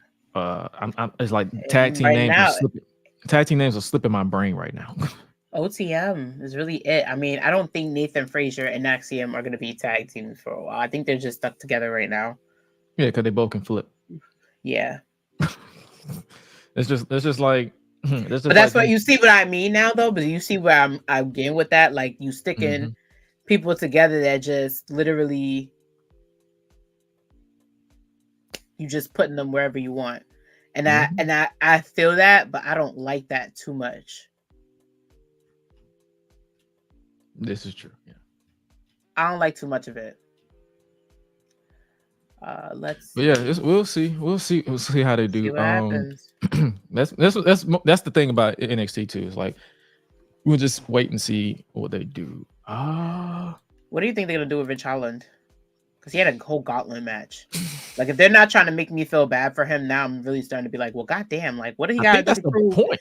Y'all want him to lose his shit for real? Like, what do y'all want this man to do? I think that's what they're trying to do. They Make want him us lose to his mind. Like, look at him in the corner. Like, look at him right there in that left hand corner. Like, he like conflicted. Like he want to punch you, but he want to hug you. Like, which one is it?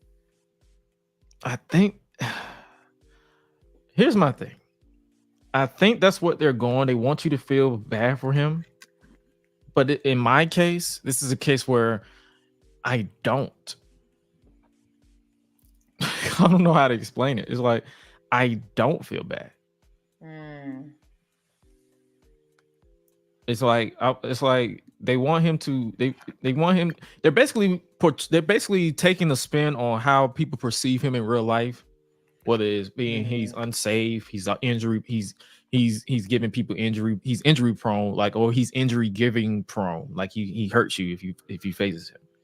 That's what they was doing with when he dropped Ilya Dragunov on his head, and that's what they're doing with Gallus. Is like he's conflicted. He's like, do I want to hurt people, or do I want to feel bad for myself? And it can work. But at the same time, it's kind of hard to feel sympathetic because I don't really care for Gallus. So they probably need to find when you it was said it the nicest way possible. You really did. It's like when they did it with Dragunov, I was moved a little bit because I'm like, oh my god, I care for Dragunov. But it's like with Gallus, I'm like, okay. You're like, oh, we're supposed to feel something here. Got it. I gotcha.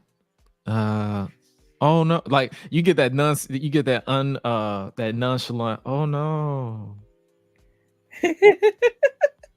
Oh, you know what? God. But you know what I said? I think that's the lack of sympathy coming from what happened, and people need to take themselves out. I just think they need to give this man more of a little bit of a chance. Maybe that's just me. Maybe I root for people very easily. I just think maybe they just give him a little bit more of a chance.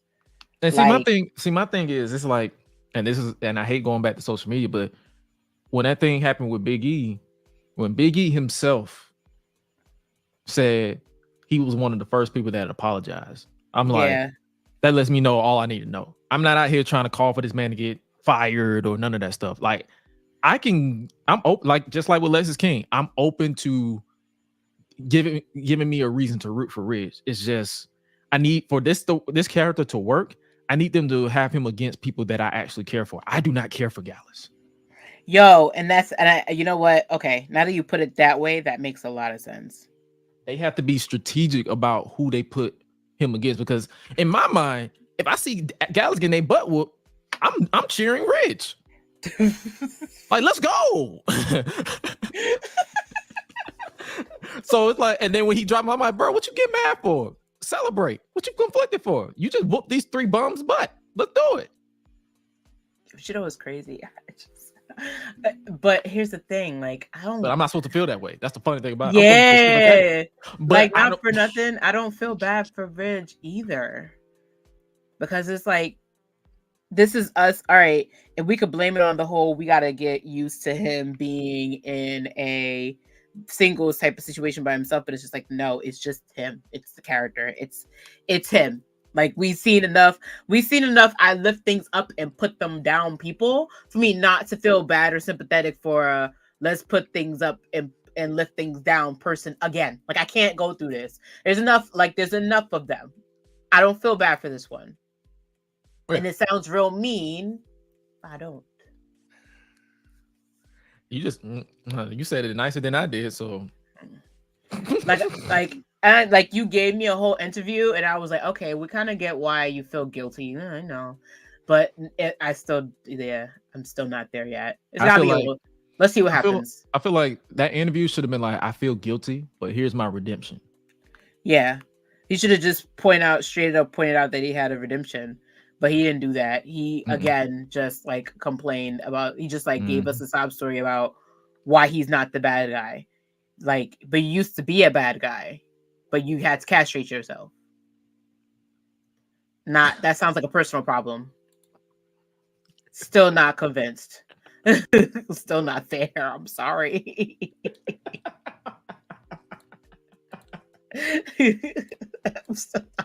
It sounds so mean me saying it, but I'm not. And it's evil and it's bad and it's wicked, but I'm not there. Let's see what happens between now and Stand Deliver. Hell, he might win the Andre Giant Battle Royal, whatever Battle Royal they be coming up with. They still doing that? I don't know. Whenever, if they want to bring it back up, toss him in there. Maybe you'll get sympathy out of me with that, because I'm just not. You're not getting it from me any other way. And that's my thing. It's like I'm not. It's so mean to say it that way, but you're not. It's like what they're doing now is not getting sympathy from me, because it's like at the end of the day, and this is a tricky thing, because you want sympathy in a sport that requires you to hurt people.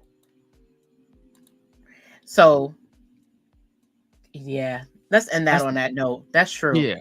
That's the biggest thing. That's the biggest thing. No, not even that. But I was speaking of sympathy because I feel this person about this same way. We're going to talk about her real quick. Mm-hmm. And a lot of people agree with you that Gallus is mid. It's giving Midwest, because everything out there is mid. Even though St. Louis is fire, I have fun in St. Louis. I would gladly go back to St. Louis. I'll go back to Detroit too. Detroit was kind of lit. But yeah, like, keep him out. Like, I don't even want to say that. Just give him a chance. Patrick loves your comments about getting Spear back to YouTube. I didn't realize, I remember watching Logan Paul when he was popping, even after that whole like shit in the forest happened. And they were blaming his brother. And I was like, why are you attacking his brother for the dumb shit that his older brother did? Like, let's not do that. Because I used to watch his brother a lot on YouTube, because I had a friend that was really heavy into he was one of the first to do a content creator house. Mm-hmm. Like Jake Paul.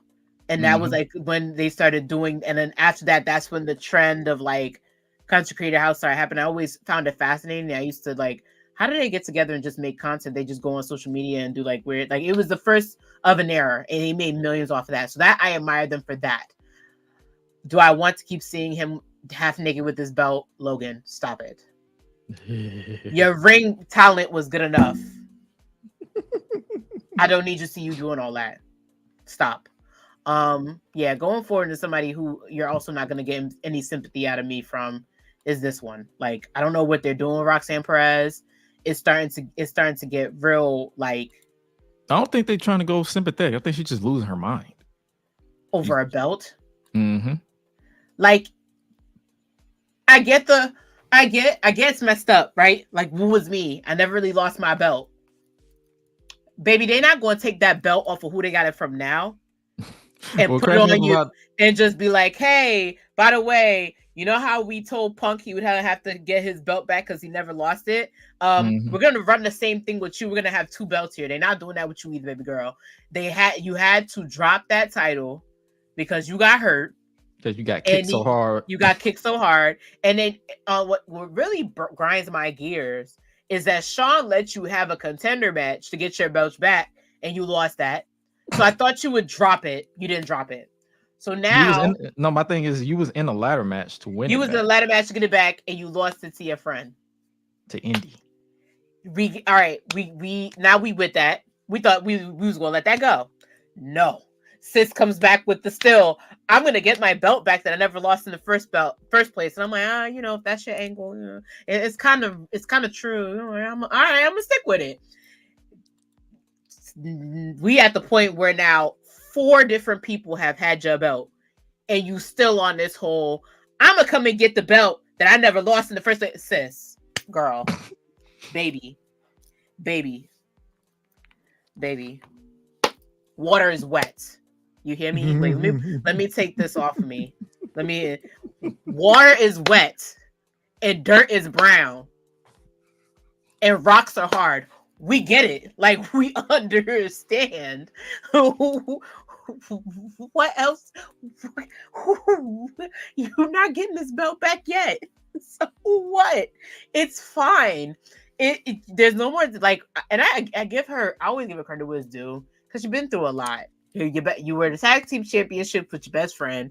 Your best friend didn't like you no more. Your best friend pulled the Carmelo Hayes on you before Carmelo Hayes decided to pull the Carmelo Hayes, and she turned her back on you. She didn't. She pulled the lingeries with the other belt, and you technically never lost that belt neither. Like you technically had to give that belt, and the same thing had to happen with this belt. You had to give that belt. See, when it comes to her losing the NXT title, all this could have been avoided if you had just ducked.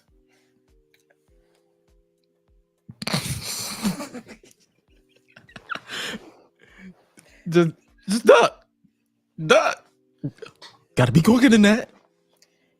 All she had to do was study some John Wick and some Matrix. She could have went under leg, hit a pop rock. You are shorter than who did she face? Was it my Miko Satomura. Miko Satomura, yeah. You're shorter than her. All you had to do was duck. Me. That's all you had to do. She could have. All she had to do was Bo Jackson her. Like literally, when you saw the leg fly, like yo. You could have spun with her. You saw that spin. You would have had a hurt shin, but you could have spun with her. You didn't want to do none of that. You didn't want to do any of it. But I get the angle because, like I said, every time she loses the belt, it seems to be. It's not the format of I got pinned for my belt. It's the format of some mess tone happens, so now I got to give it up. So I felt that. But like I said, and I think it's the tone. The of earth her is voice. round. The tone of her voice makes it seem like she's more entitled, and that's what it's starting to give. Yeah, that's what that's yeah. Like Wealth Warrior said on Twitch, it is kind of overdone. If you're in the match and you didn't get the dub, then you lost. It's literally plain as day. Like there's no other way to put it. You lost, and especially and it's like, and that's the downside of when you watch wrestling so much, you see it all. They've done this angle so many times in so many companies to the point where it's like, all right, now you're entitled. Like you lost. It's okay. Because she can't use the reference of a title that no one beat me for when you competed in a ladder match for the vacant title and you still lost. Yeah, like you missed me with the part of you went up to Becky and you easily could have said, I'm the best, I'm this, I'm that, I'm all that. Just go with that angle. I didn't need to hear, I'm gonna come back and I'm gonna get the title that I never lost in the first. Girl, we know. We know. About to have me sound like Bianca. Girl. We know that oil and water are two different liquids. We know all this. We know 1 + 1 is 2. We know. Like thank you, Captain Obvious. Thank you. Like if she's gonna go nuts. Just go nuts. Just go nuts, sis. Because let me put this back up again. Because let me tell you and then another thing too. Stay out the goddamn women's locker room. You and your ex best friend, your friend of me, Cora, both of you stay out the locker room because that's where all y'all drama like to start. Because look at this. First, she gonna slap this girl, the queen of NXT. You was going to slap home girl. She ain't had nothing to do with you. All she was trying to tell you is to have some patience because you had to listen. I push that bus in honor of Black History Month, like my good sister said. I ain't getting in the back of the bus. We get it, but we just like understand this, please. You can't be slapping people left and right, girl. You're not a housewife. This ain't a soap opera. Stop. Like left, you know, the queen of NXT with a bruise. You see, shout out to Jada Parker in the back because Jada Parker is me. Oh shit! Makes sense. Makes sense. Then you know she gets into it with Lola Vice, Then you got this. Listen, mind you, I didn't know Izzy Dane was that tall. We're gonna get into that in a second. No, but you got Izzy. Rox is just that short. It's okay. Okay. Yeah, that's what it is. Rox is just that short. Okay. And she had then she had to get into a beef with her and Kiana when Kiana James was going through that stuff. Probably why Kiana James asked for Izzy Dane's help because she was like, "Oh, you could stand up to Roxanne. Let's do some business together." You sick of her? I'm sick of her too. Did we just become best friends? Yes, they did the whole stepbrother thing probably before they went out there for that match. And then you had this. Ava even got tired to the point of, you know what? I'm not gonna give you a title match. Now this week you got to go up against Fred Sinclair because the girl just got here. Like, she don't know anything. All you could have said was mind your own business and walk away. No, you punched her. What is everybody's beef with Ren Sinclair? I don't get it. That's a topic I'll tell you once we get off air. Okay. Because I'm trying to get my affiliate. I'm trying to get my Twitch affiliate up there. Yeah. Mm-hmm. And Okay. I don't know what they're going to take off or take me off for. Yo, Miss Parker's face is killing me too. You also, I want her to reach that level of crazy because I want to see what the fuck she's doing. Like, I want to see where the hell this is going. Facts. Like, I get that. So it's like Roxy is crazy. And sneakers have souls. Moving on. But I just need to see where this is going.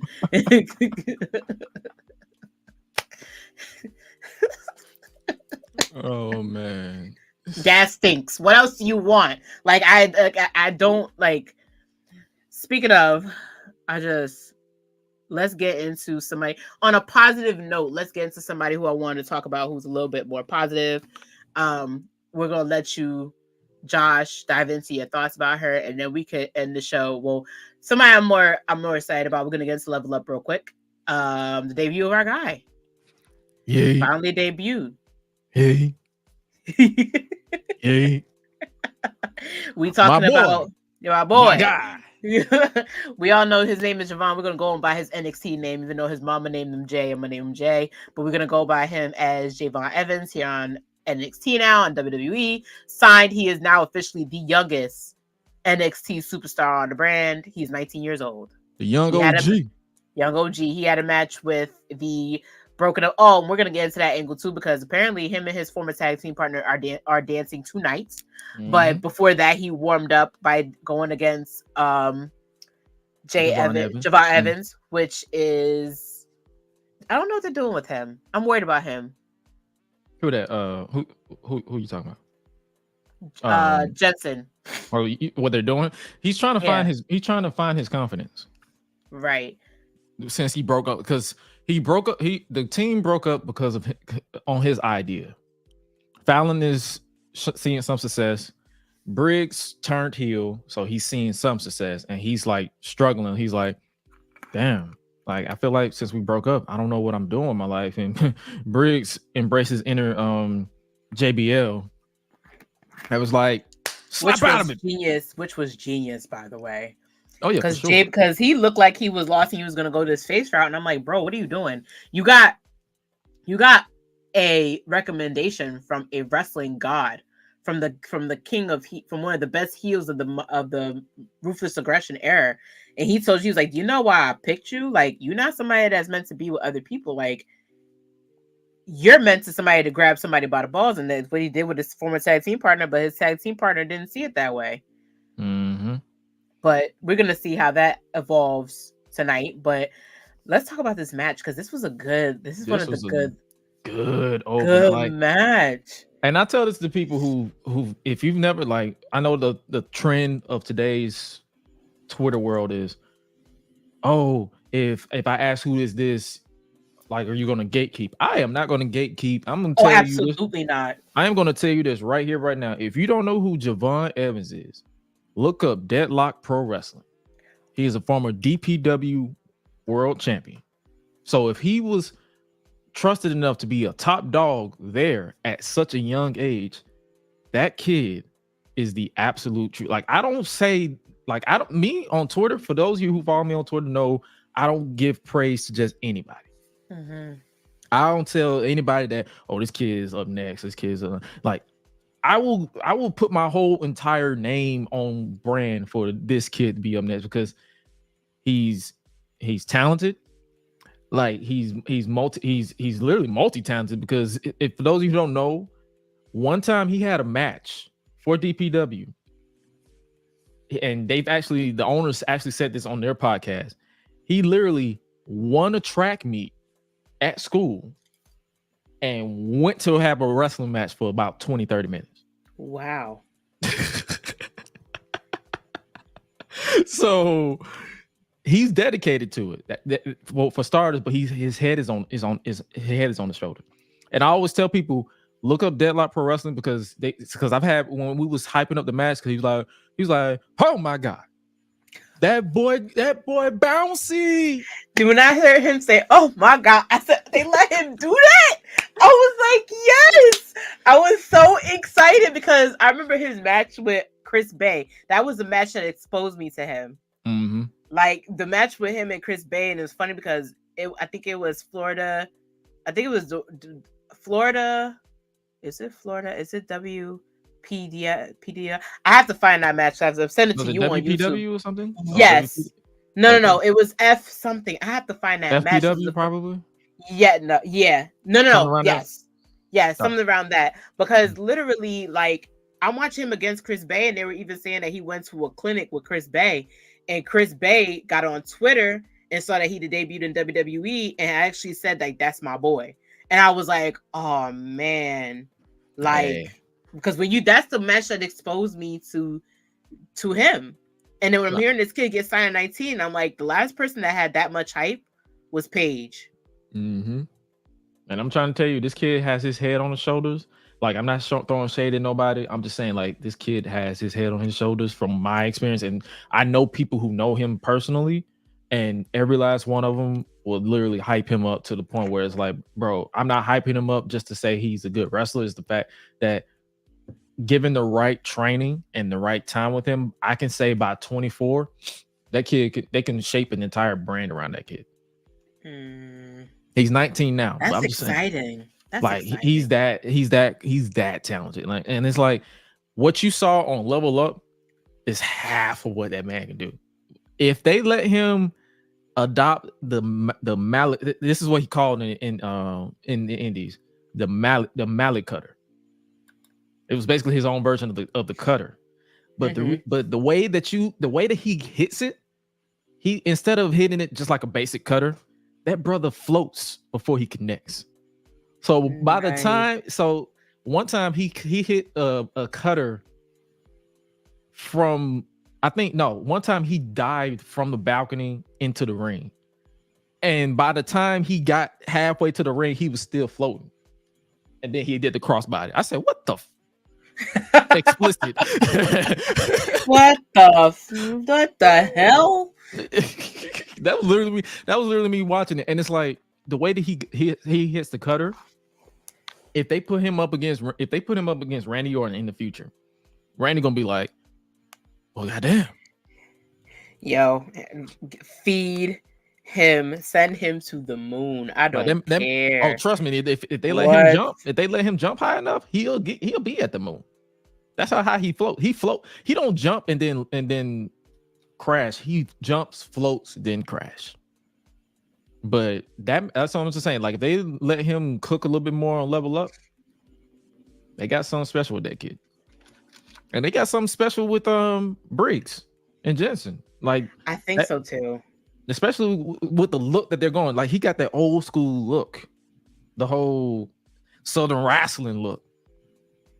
I think that's what they want. I think that's where he's gonna go, because they missed that too.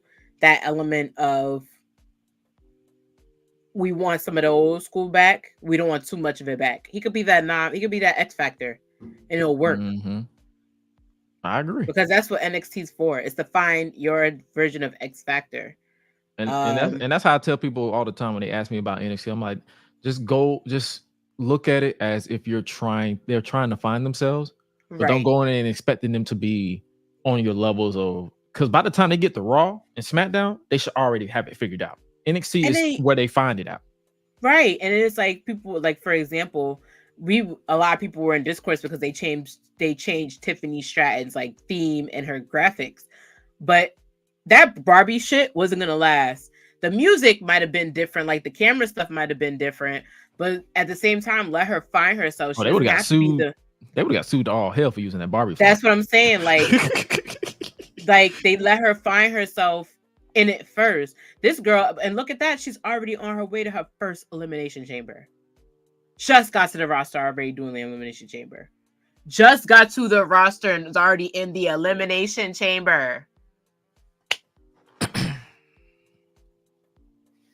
NXT is a developmental brand for a reason, and that's to figure out where you're supposed to go. And figure out they're there to hone their craft, but also figure out literally if like, okay, this is what needs to work on. This is what needs to work on. Like your Jada Parkers, your Rizzo, like they got the character down. Now they need to hone the in-ring. Exactly. Same thing with who else? It's like I'm trying to think who else. Not even just women. It's some men in there that you be like Idris Enofe and Malik Blade. Mm-hmm. They had to spend some time on Level Up to kind of hone their craft, and then they're back on NXT. Right. Oh, speaking of NXT, they're starting off with Obafemi and Lexus King. Jeez. So we're about to see a murder within seconds. We're about to see some mess tone. I'm gonna talk about one more person, and then we're gonna wrap this up because I think I'm gonna be reacting really live to this right about now. Because that's a whole lot of man right there. I'm sorry. I'm programmed a different way. I'm sorry. Don't apologize. I'm not sorry, but I'm sorry. Live your truth. Live your truth. I'm programmed. That's a beefy man.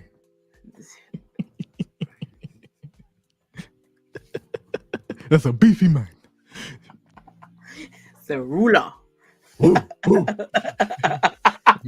I can't get Murta. Hossa. I'm sorry. I'm offending somebody in this chat. Listen, that's what happens when I'm around. I literally bring out the goofy in everybody. I love it.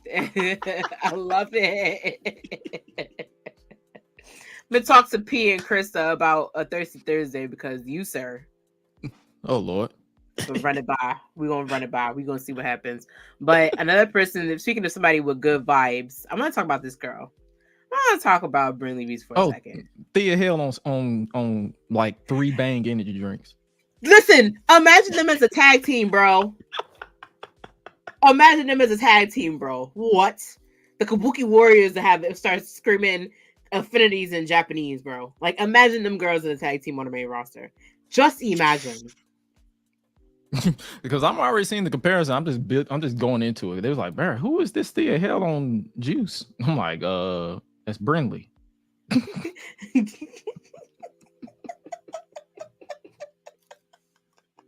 Yo, when I first saw her, I was like, this girl gives me, she's one onesie away from being an aerobics champion. Remember the aerobics champion of the world? Remember they used to have that every year on NBC, and it used to be like you used to have to outdance everybody in the aerobics competition. Like, this bitch is winning. She's taking home the gold. She's winning the whole thing. She's taking the whole thing. But I like it. That's the problem now. Because now I'm gonna be there. Like, when I be thinking NXT's done, they put it on the screen, I'm like, oh my god, Brinley's here. Yes! Like, I'm gonna be like, you know what she gives me? She gives me all the girls I went to high school with that I was on a cheerleading squad, and every time these girls would be like, you gotta scream, be excited. I used to go, ugh. But then I would turn around and still have to cheer. That's what she gives me. But I like it. And then I like her segments. It seems like Malik has a crush on her. Oh, he do. Yeah, he loved him. He was like, he loved him some milk. He was like,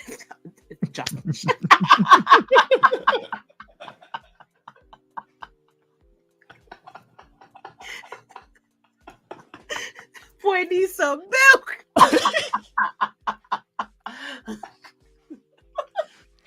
He need that calcium in his bloodstream. Oh my lord, my Atlanta. Anyway,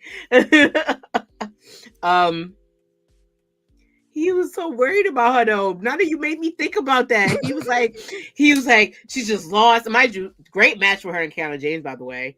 Even though we all knew it was gonna run interference, like, great match for her. And even in the segment she had with Kalani Jordan and what's that young lady's name? Kalani Jordan and Carmen Petrovich. I enjoyed that segment so much because, and I didn't like that. I didn't even like that they spilled that. That's, you know how into it I'm in with her. I ain't like they spilled that girl's coffee because coffee expensive. The price has gone up. She had her own little mug and stuff like that. Izzy Dane and Kiana Jordan just going to throw it away. They literally, like, she had, and mind you, that wasn't a regular type of cup. That was a Stanley. That was a Stanley mug. And he's going to dump that coffee out like that. It's expensive out here. You don't do that. It's hard out here for a pimp. It is. Yo, he just the way he just threw that man down. God. Oh Lord. Listen. If you're not watching NXT, please watch. We're going to go a little over time. Just have one more topic to cover. This is tonight's card. Right now, you're in the midst of watching the ruler of NXT squash Lexus King, because that's what it's giving right now. Literally. Yeah, he literally just squashed that boy. Like, the match is done. You also have, literally a squash match. Like, you also have former friends going against each other. I'm excited about Kalani versus Lash Legend tonight. It's a good card. It's looking really good. It's of course pre-taped because some of the officials right now are in Australia getting ready for the big elimination chamber out there in Perth. Shout out to them. But that's what's going on right now. But literally can't tell me nothing wrong about Brinley Reese as we close that topic out. I like her energy. I like her spunk. I like this segment that happened right there with the three of them. I think while the girlies start getting drafted, this is your top 5 that's gonna run the women's division right now. What are your thoughts on that? Miss Jackson. Love me some Jakara Jackson. Glad she's clear. And she's clear. Thank God. You said this is gonna be pretty much like they're going to shape it around. I can see them legitimately shaping it around Lash and Kalani, for sure. And Jakara, that's going to be an eventual split at some point because Jakara, she has that personality and aura around her where she's all about herself. So I can see that being a future program on down the line. And these other two behind Kalani, I got to see more from them. Outside of Miss OD on Bang Energy Drink and who's that? Carmen Petrovich? Yeah, I gotta see more than her and Beatrix Kiddo. Yeah, I gotta see more to predict it. But the other 3, Kalani, Lash, Jakar, definitely they're gonna. I can see them shaping it at some point. I wouldn't be surprised if they put the like you said, put the women's title on Lash, and then Jakara gets jealous, and that could be a program in the future. I'm tired of them breaking people up. To be quite honest. They are. This is a company ran by a lot of old people, so they like to recycle old stuff. So yeah, but other than that, I'm excited. I'm excited. Like there's nothing much more I can say. I'm just excited to see. Like the potential is there. It's just let's just hope and pray that the injury bug doesn't hit them again, as far as Jakara is concerned, and then they just kill it. That's all I got. What about you? I don't know. I think I've seen. I can see when they're gonna build somebody up really well, and I think they're gonna build up all of them enough. I think they're going to build, especially Carmen. I think they see something in Carmen that they can see, like somebody who's going to.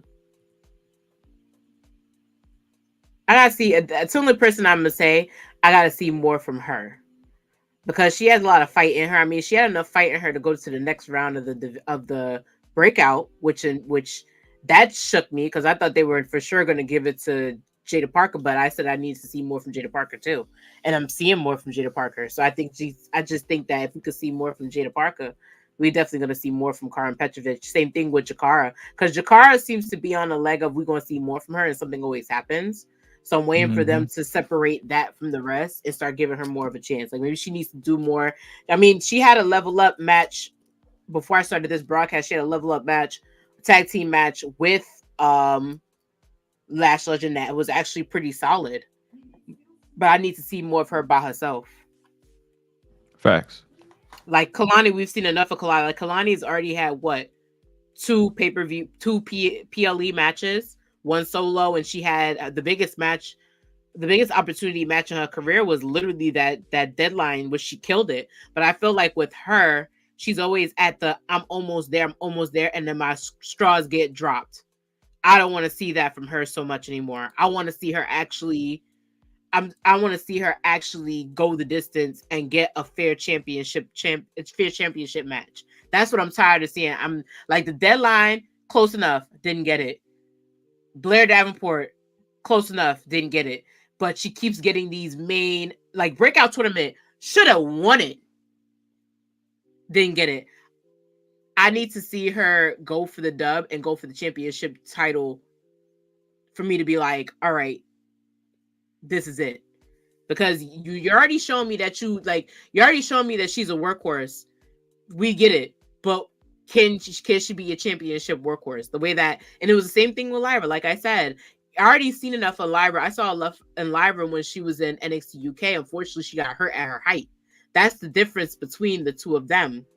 But like, Kalani's fresh and freshly squeezed. She's orange juice. Why y'all not letting her?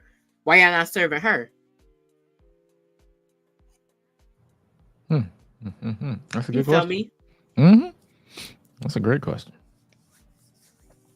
That is a great question. So yeah, like I'm interested to see like it's. I know this is a cliche to say, but the future is really promising.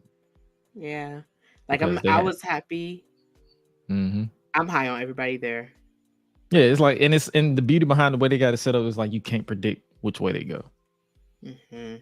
But at the same time, if they go a certain way, it's like you won't question it because it makes sense. It's if you had to pick, we highlighted a lot of people, which was a great show. Great show. I thank you for coming on and being my tag team partner for tonight because baby girl's trying to learn to do it alone, but sometimes I'm realizing every once in a while I'm gonna have people who get it on here with me so that we all could get it together and come to a solution because it is a good show. I want to bring more awareness to NXT, and I feel like it's just a lot of people, they're not seeing what I see, but I feel like they're going to be able to see what I see, hopefully. So the question is, who do you think is next up on the NXT roster as far as wrestlers go? For right now, if they shape the future of NXT, you got your Obafemi, you got Trick, because Carmelo's on his way out. So I'm pretty sure they're going to shape NXT around Trick when he comes back. You still got Dragunov there. But as far as up next, Jesus Christ. It's so many. I would not be against them shaping NXT around OTM in general. Like I like what you said the other day where you was like Scripps, or was it Dylan who said Scripps going after the Heritage Cup championship? I like that. Like I could see them shaping it, like, because he's into that whole acrobatic stuff. I can see them trying to have fun with that a little bit. And then as far as the women, I wouldn't be surprised if they shape it around Kalani. Like I said, I feel like our power four for the women will be Kalani, Lash, Jakara, and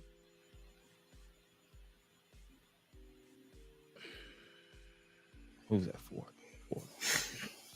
I'm gonna throw the whim. Tatum. She's a sleeper. Like she's doing this interesting gimmick. I can see Tatum. Somebody who's already pulling up a gimmick the way she's pulling off this storyline right now.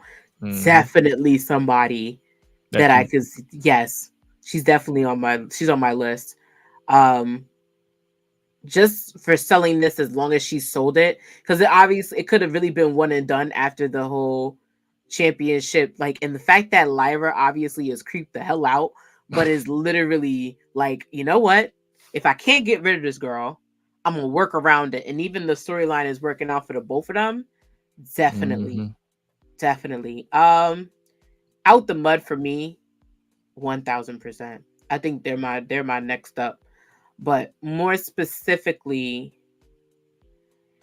even if you were to take her out of the family, I feel like Rizzo. And that's why I appreciate about NXT. It's so many ways you can just rotate the 4. You can literally rotate them. You can take Tatum out, Rizzo. You take Lash out, Jada. You take Jakara out. You got Thea Hale on Juice, Brindley.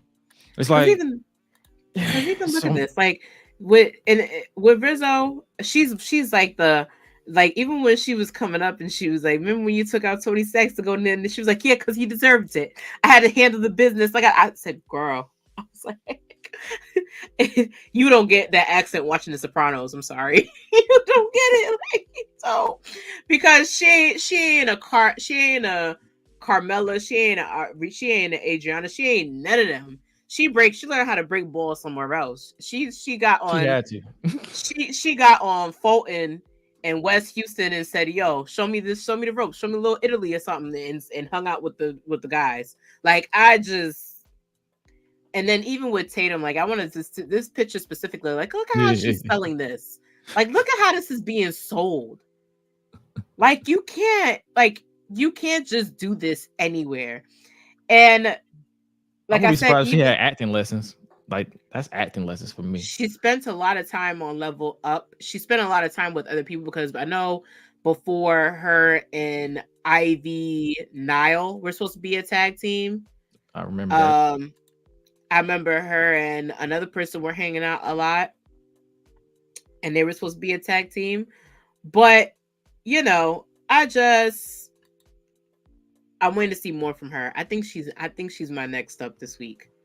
Let's give her flowers for how the continuity and the consistency of this storyline alone. I cannot not give her roses. Oh yeah, for sure. So, and apparently, if you go off this NXT, like JC Jane being Uncle Clifford. Quickly. She says the reopening of JC. It's the reopening. Yo. Tell me in the comments if you watch P Valley. P Valley is when you said that in your show. Shout out to your podcast, but shout out to holding shit down between you and the Shakers. Den, shout out to them as well. Shout out to Santana and Nikki Buski. Between you two, I have to flip back and forth because both of y'all are hilarious on your shows. All of y'all, like you and Highlight, y'all all crack me up. Like you mentioned me in the comments, and I always thank you for the salute. Because I was sitting there, I was like, yo, they're really wasting my good goddamn twerk. Like, I was tight.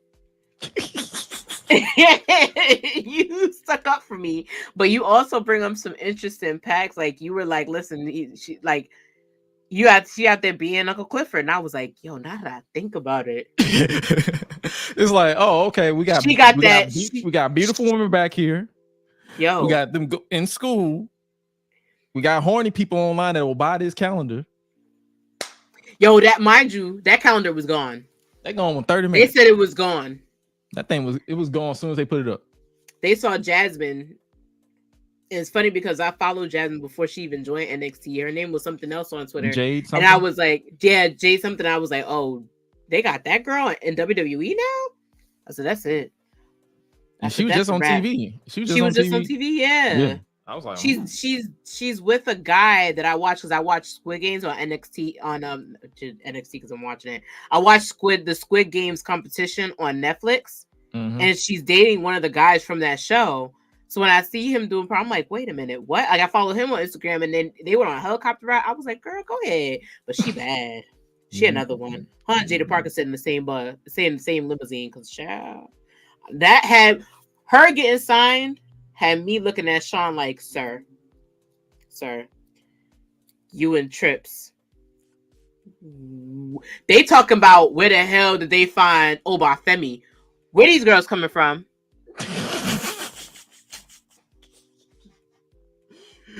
Oh my God. It's like every time I pop Jada, up, it's Kalani, it's freaking Oh, shout out to Marks with Mikes.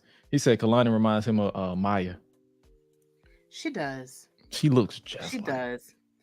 But I could tell, like, if I I'd be like, wanted are a y'all personal, related? if she wanted to take, if she said, "Yo, my personal training costs $5,000," I would work out with her because her too on Instagram. She be going to Orange Theory and pulling out these numbers. And I know I went to Orange Theory and did that shit. I'd be passing out. I'd be dead last on Orange Theory. And I ain't that fat. So I know for a fact, sis, don't, whatever she ain't on nothing but energy, on life and air.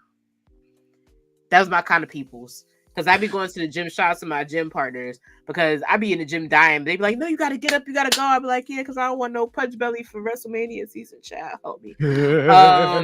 So these girls, they looking for the fastest and the baddest out there. So shout out to the recruitment efforts, because this Jasmine girl, she bad. Man, and it's like, once I praise their in-ring work, I turn that right back on. I'm like, God damn, you fine. It's funny, I just talked about Chase U, and you just talked about Axiom and Nathan Frazier, because they're all quarreling with Baron and so I'm guessing that's gonna be Braun. So that's what I'm saying. That's literally what's left after the family gonna have to find their way to get right back to the titles. Everybody think they could do Ava's job. They get on my nerves. Let Ava do her damn job. Oh, here come Roxanne with the crying. Yeah, it's her voice. It's her voice. I've been trying to tell people, like, she get on my. It's that. So she will be a good heel. She turned into Chelsea Green, and even Chelsea Green, I like watching. Yeah, she just it's the squeaky voice that you can be like, all right, you're annoying me. You be like, shut up. Like, you talk too much. Stop. About to have me hit that rock from 2002. Shut up. Hey. Let me speak in African. Her mouth is like the treadmill. It does not stop till she wants to stop. That's it.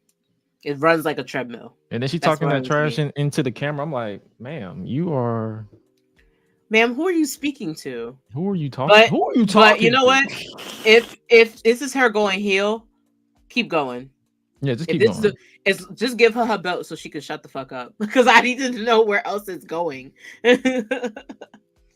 Yeah, I want to see how they give up these tag team titles. It needs to either happen at Roadblock or it needs to happen at Stand Deliver, because they're not going to have Braun working twice. I mean, even though I know he can do it. He can do it, but because he lives in Florida, so he be like, "All right, you home? All right, bet. Go ahead." So I even think, yeah, girl, I need you. If AJ Lee were to come back and be her manager, I wouldn't be mad at that either. I've been thinking that's a possibility, like a hole in the head. I've been thinking that could possibly happen, because the way she's been going off the deep end, like, somebody needs to tame her. Mm-hmm. I feel like that could be possible for her. Like, she needs somebody who's going to be her earpiece and let her just lose cannon, but then bring her back down to earth. Because you can't be a heel and then come out all poppy. Like, you need to see how she looks now. I think you're a little earlier than me. You need to be cocky with your shit. Like, you need to be, I don't need you to go, "I can't hear you," and start smiling for everybody, bitch. Keep a mean grin on the whole time. Like, right, this is the first time in weeks she's had a mean grin, and then you start smiling. Bitch, pick a lane. Either you hate me or you don't. Or paint your face with half a smile. Pick one. I think she's done being a prodigy. I think she needs to be she's probably still going to be the prodigy, just a cocky version of it. Yeah. Because she still calls herself the prodigy, even though I feel like there's a lot of prodigies in wrestling. I feel like my next up, I don't know, Tatum's winning. Oh, for sure. So that's my next up wrestler of the week. My next up, honestly, is, as far as like for NXT, my next up is, I can agree with you with Tatum, and my next up for Level Up is Javon. Oh my God. Oh my God. Oh my God. That boy bouncy. Yeah, they're definitely gonna. It's funny how I said that on Twitter and people thought I was out of pocket or they was trying. I'm like, I keep forgetting that most of y'all people online or y'all minds that stay in the gutter. Because all I said was these are that boy people. bouncing. These are people that stay in the dark for a lot of times. I mean, we touch grass. I think that's I'd be like, I was like, okay, context, and I just put the clip of him saying it. I'm like, all right, here's your context. AJ Lee can't wrestle, y'all. I keep explaining this every show. Like her spine, her back won't allow it. I thought she said she's good, but she just don't want to. Thing is, like, you don't want to risk something like that. I mean, everybody thinks that everybody can pull a Paige or a Daniel Bryan. Some people choose not to. So that I get. Sure. Yeah. I mean, I've the beauty behind it is like the way that I choose with my wrestling. Like if a wrestler say I'm done, I'm retired, I don't press them for one more match. I'm like, I just reminisce about their career. She had a dope career. That's all I can say. Like if she do come back, cool. If she don't, cool. Yeah. That's how I choose to consume my wrestling. I'm like, hey, at the end of the day, it's like if a wrestler say they can't go no more, they can't go no more. If they say they retired, they retired. Like it's still people out here trying to push for Batista to come for one more match. I'm like, bro, he retired. Let it go. He retired. Like he don't need to come back at all. He's done. Like he's done. The only time he need to come back is to get that Hall of Fame ring. That's it. He's doing movies and stuff. Like leave him be.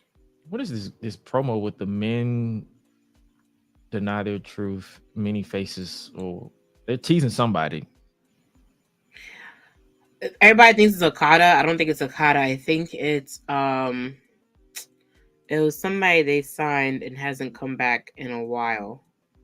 And I can't give a name of it because the clues that they're giving is giving somebody sinister. The only thing I was thinking was that they let Wendy Chu not do Wendy Chu anymore and they gave her back her old gimmick, but then it's a man. True. But we'll see what happens. That's another thing I got to talk about on my show. I don't want to try and decipher it because it's the one thing that I'm excited to see because the wrestling doesn't give anybody, everything is spoilers. So I'm excited to see where that's going. But they keep talking about men denying their truth. The only person that I could think that's coming back is Uncle Howdy. Who, Bo? Yeah.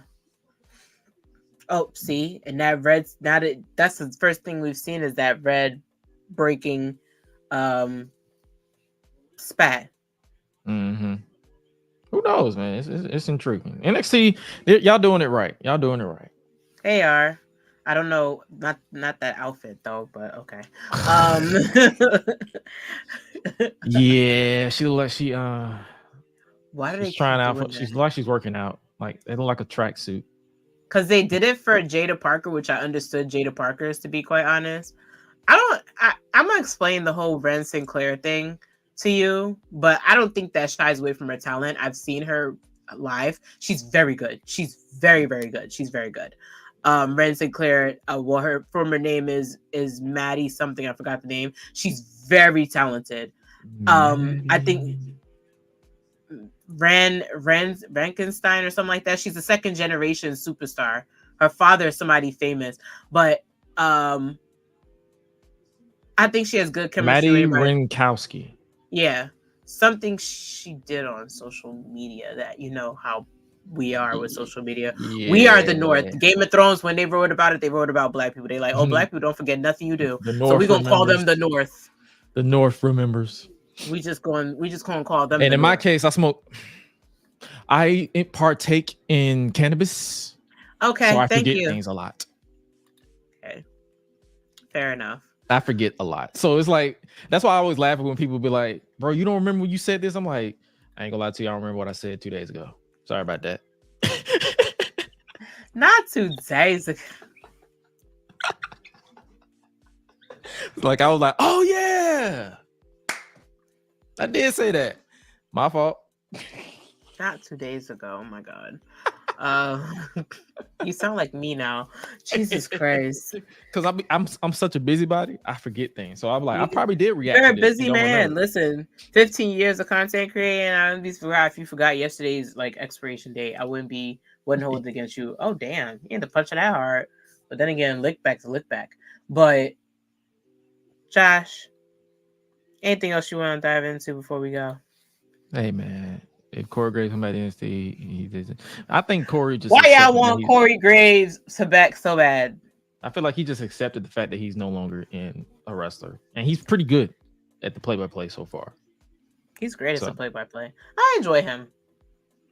At first, he used to irritate me, but now I'm getting used to him. I feel like Maybe the because it's irritation him was he played his character well.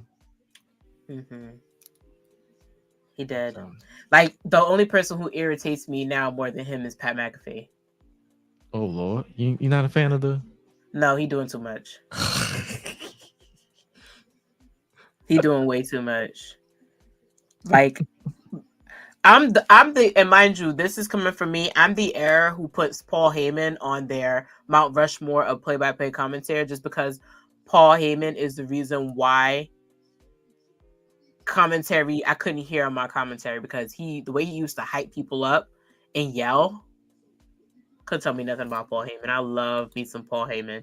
Like the way he used to react to things with JR and the way he used to work with the way that Taz used to work with my Cole, mind you, they're on my Mount Rushmore. Him and Joey Styles together, baby me watching ECW, couldn't tell me nothing ever. But I can't stand Pat McAfee. I feel like he do way too much for no reason. Like you 2 seconds away from rolling off your fucking announce table. Michael Cole don't need none of that energy. Michael Cole's like, I'm too old for this shit. He's like, I got like 2 more years before I retire. Yeah, like I need, like I'm 1 more year before taking an indefinite day off. You not about to like ruin this for me by jumping on this table and dropping all my candy.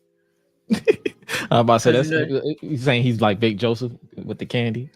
Yo, Big Joseph gotta have his candy. It's funny because I always knew it was a thing, and then I had a friend that went to NXT Live, and they're like, "Nah, man, walks out with the candy, bro. Like he leaves it on the table, and that shit is there, and it gets refilled before every show." Because I think it's like a way to catch your saliva or something like that. Somebody told me in a weird way. That's a way to catch your saliva is to eat something to bring it back, but then you have water. But I'm like, like to me, candy makes my mouth dry. I guess it depends on the type of candy you. Right. I do like her finisher though. I will say that about Roxanne Perez. Oh, she switched it up from the Pop Rocks to the. Yeah, that's how you know she's turning heel. To the crossface. Thank God. Yeah. I could not stand the Pop Rocks. I'm sorry. Isn't it like a modified Canadian Destroyer? It's basically the Code Red. Oh, okay. So yeah, like if you follow Amazing Red or Zelina Vega, they literally had the same. Finish. Yeah. I remember it was Lita Vega had it. I think she still got it. When she was Thea Trinidad, she was doing it a lot. Yeah, because she was trained by Amazing Red. Mm-hmm. So that's what I'm saying. I'm like, yeah. So I'm like, yo, like people are not even excited about her anymore. I feel like it's the case of everybody comes through NXT, and I'm not saying discrediting her, but it's like when you see the flavor of the month, that's what happens. And that's why the episode I said when I had Krista B on, that promo, now that I think about it, I said it was more for like something that Cora Jade would have said. But now I'm starting to see where they're building the villain arc for her. Like now I'm seeing where they're building that villain arc for Roxanne Perez, because it makes sense. Like imagine you were at the top of the league and you never lost your title, but then you got mad people coming in and they're just like, oh, we love them, we like this, we like that. We don't know this, we don't care if this person's missing or not. That's wild. I know we was talking about Ren Sinclair's outfit from there. I'm looking at one when she was in AEW as Maddie. Mm-hmm. She should bring that to here. That looks better. It's the same style, but it's like a bedazzled version. Where's that? I'm gonna have to look it up. It's like on her. I had to scroll her Instagram, and it was like in 2020, and it's like a bedazzled black and gold version, and it looks pretty good. So, well, yeah. Outside of that, we're good. You can sign us off if you want. You can let everybody know where they can find you, because this is a great conversation. We got to have you back. I'm gonna come. Like I said, I'm gonna talk to the higher ups in the boardroom and see if we can get you one of those Thursdays. This was good. This is a great episode. I want to shout out to everybody in the chat who stayed and participated. For sure. I'm a open. I travel a lot, and even if I'm in a hotel somewhere, I pay for good internet, so I still be, and I have a portable mic. So when I'm stationary, I rock through this Shure. When I'm portable, I got that Blue Yeti. I still sound good. Hey, we're Gucci. So like I'm a travel podcaster. So it's like if I gotta pay the top dollar for some good internet, I'm like, hey, let's do it. So we got you. You already know. I'm always open. I'm always open to it. Like I try to keep my head down, do my own thing, but I'm always open to collab with some good people. So I'm always open for that. But if you want to peep your boy, you can follow me on Twitter at @isgresh. I'm not calling it X. His mama named him Twitter. I'm gonna cut him Twitter. But if you want to follow yours truly at @isgresh on Twitter, you can do that. It's right there down below. The main brand is Gresh Digital Media, but you can follow the podcast at Gresh Unleashed or Gresh Unleashed Pod on YouTube. Yours truly, It's Gresh, is on one of my main YouTube channel where I do the video gaming stuff and the retrospectives and all that stuff. I bedazzle a little bit, do my own thing. But also, if you really want to follow me everywhere, you can just go to solo.to/Gresh that has all my social hubs. And we'll basically be live tonight for the Gresh Unleashed podcast. But make sure you support my fam. The family, the sis, the buddy here. Make sure the buddy. You gotta support the buddy. You gotta support her, man. Don't ask me how I know where that's from.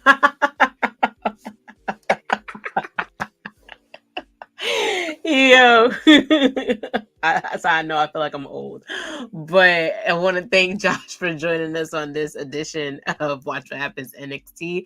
I got a lot of people inquiring to come on, but it's been phenomenal to support the retweeting, the storylining, the reel sharing. It's been a lot. Like I said, your girl might wake up because now I have a Twitch channel. There's actually now a press conference event that is happening this Thursday at 11 p.m. Eastern Standard Time. Your girl might stay up and do that on my new Twitch channel. It is Reload, Relive, no dot in the middle. Wow, I like that. That was smooth. Ooh. Mm-hmm. Clean, right? Mm-hmm. So we might do that on Twitter. We might also do it on Twitch. That sounds like a game plan. We also might see what those wrestling girls is doing also on their channels. If they go and tap in, I'm gonna tap in because that's the family right there. Once again, shout out Krista B and Queen PR for letting me power this episode of Watch What Happens NXT. They always load episodes, and look at what I just said about the Heritage Cup. Look who just showed up. I'm telling you, no, I don't work for NXT. Somebody actually inboxed me, and I said, no, you lost your mind. I would never. I would let you guys starve for secrets. I'm sorry, I could never work for that company because I don't sing when they tell me to sing. So you ain't gonna get no secrets from me. You can find me on everything: Twitch, YouTube, Instagram, Twitter. My link is reload.relive. It is in the bio. I think I should be able to drop it because I'm live on Twitch right now. But we're going to figure that out. It's just reload.relive on Twitter. Nothing more, nothing less. We're going to have some fun. I'm going to watch this match with my two guys, though. I know that sure. This is going to... And they even changed his theme. Mm-hmm. I hear it. I got it playing. This is crazy. This is gonna be a banger. Though. He is literally a old school wrestler, and it's funny how his dad is just Bull Buchanan. That's crazy. I never knew that. Oh, you didn't? No, I try and look up everybody before I try and give the full benefit of the doubt to what it is. But I remember seeing Josh Briggs, at some GCW like old school clips that you can find on Premiere Network. Mm-hmm. I remember think seeing he's one the of his final matches. Evolve champion too. Yes, he was the last Evolve champion. And he buffed up to be in WWE because he used to be smaller than this. Mm-hmm. But let's see what happens. But we're going to sign out. Josh, again, I thank you. I will see all you amazing beings in the fan club tomorrow with the 3 best friends that anybody can have. We are back live here on the Those Wrestling Girls Twitch tomorrow at 7 p.m. I don't want to tell you what we're talking about yet because it's a good time. I'm going to sign you off with a clip about me talking about how nobody can take Obafemi down. And I will see you lovelies later. Bye. Think that any African American or anybody even of Latino descent, because shout out to Dominic and Driving Lee, and even Damian Priest had it at one point, if I'm not mistaken. Damian Priest was also the North American champion at one point. And look at where he is now. He's senior Money in the Bank, an undisputed tag team champ. Look at what all these accomplishments can do for somebody with the North American championship. So let's not think about it as they don't want to give us anything but that. Let's think about it as this is a stepping stone. And it should be treated like a stepping stone. Y'all, like, you don't understand right now, WWE's in a place where they're fighting to put respect on all their belts.